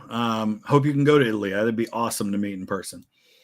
From Canfield, yeah, I'll probably take my kids to the fair. I live in Green Township, which is just, actually I have a Canfield address. So right up the road. Most underrated U.S. president, Polk. I could do a video on Shakespeare. I want to get to Shakespeare's grave and home at some point. I might do that on this next trip. Your wife and you were just married. You're both lapsed Catholics who come back to our faith together. You're American. She's Croatian. I think I kind of just gave the marriage advice. Selflessness, 1,000%. Got to be able to both put each other first. And never stop dating. Never stop dating. Listen, love becomes a choice. there will be a time, if it hasn't already happened, where the feels aren't there anymore. The infatuation disappears. You will not remain infatuated for the rest of your life.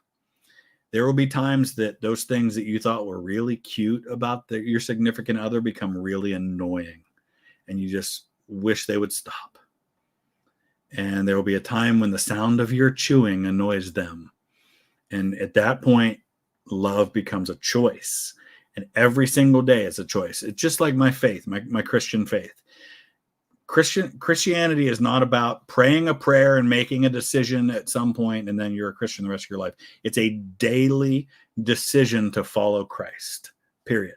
And a relationship is the exact same thing.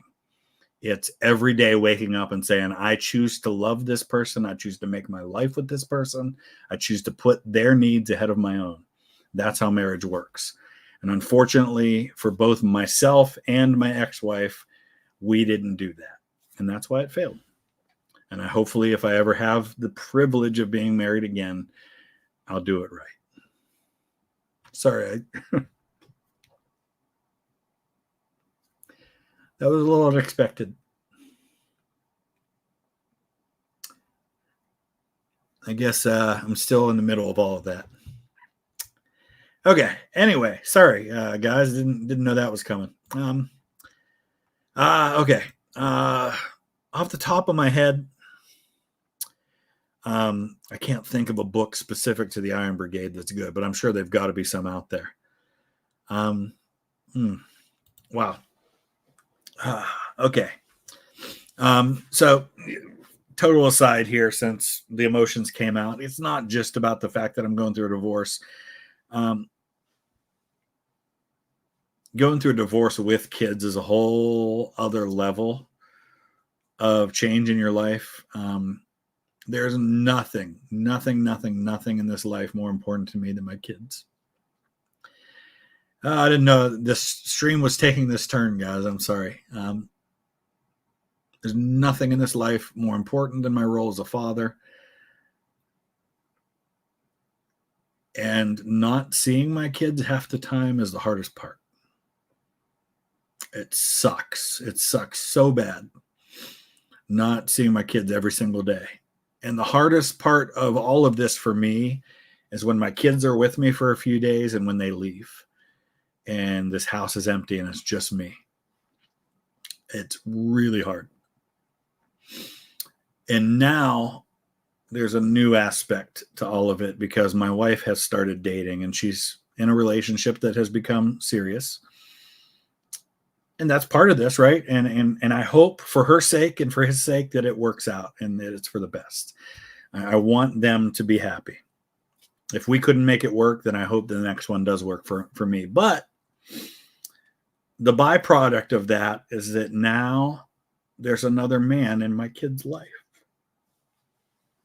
And as much as not seeing my kids every day sucks, that sucks even more. And from all I've heard, he's a good guy.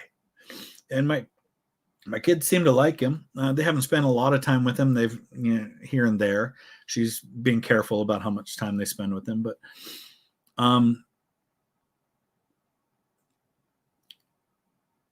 and this is not a reflection on him because I don't really know him. And actually, my ex-wife said at some point she kind of wants us to sit down and talk. And I guess at some point that'll need to happen, me and him.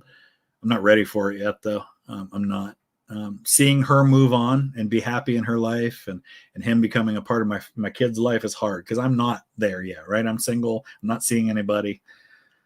And knowing that someone else, listen, I'm not thinking they're going to replace me as dad or anything like that's going to happen. But I mean, they're going to start going to church with him and all that kind of stuff. I mean, some of you are saying that was quick. I mean, our divorce has only been official for 3 months. But we've been separated for 1.5 years. So it's no judgment on her for the quickness of it. But I even went out of my way to tell my son the other day, I said, listen, I don't want you to think that you can't like this other guy. Because he's met him a few times now and they know that mom's seeing this guy. So they know who he is and they've met him and know a little bit about him.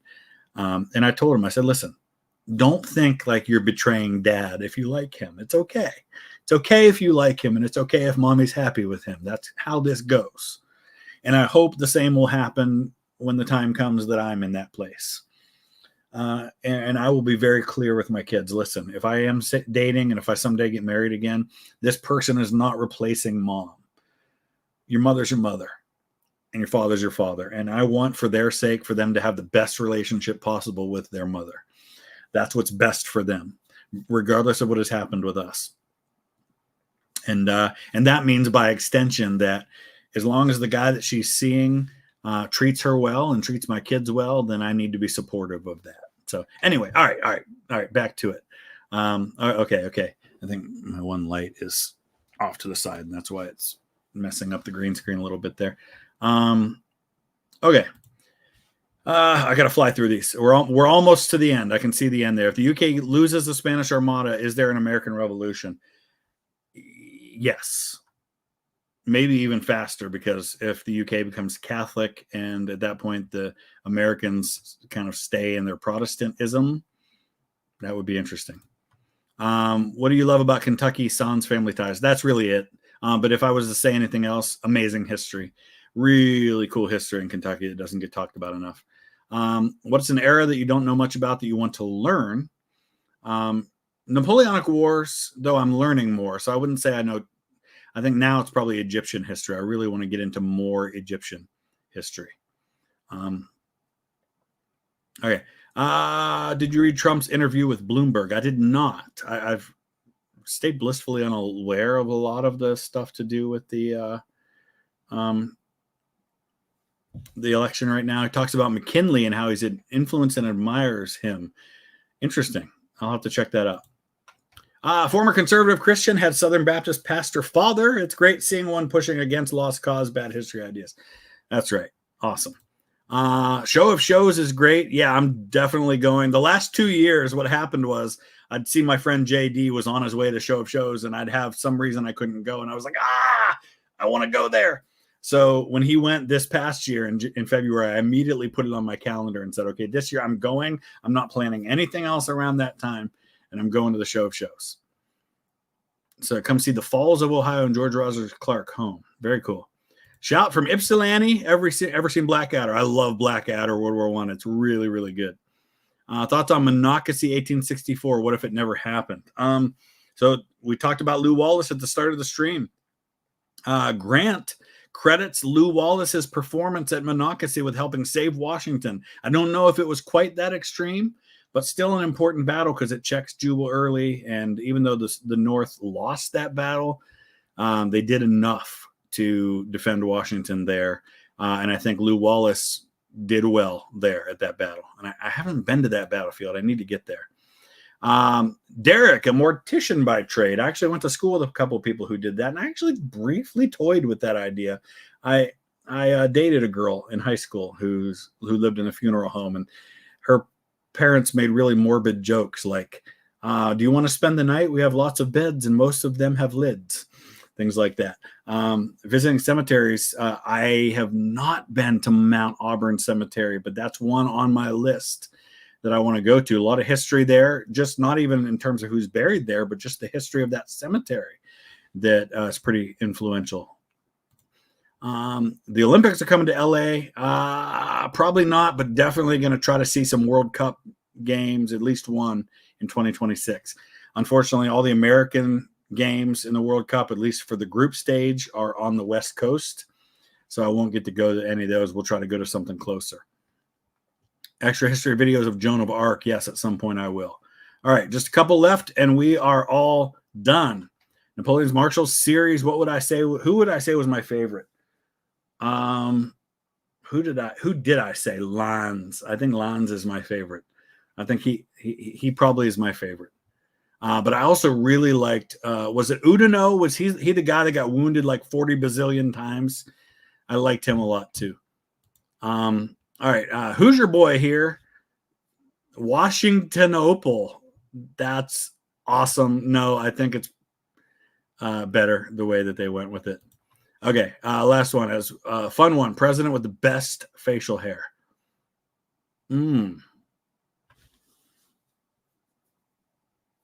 I really like. I think Benjamin Harrison had a solid beard. I like Benjamin Harrison's beard. All right.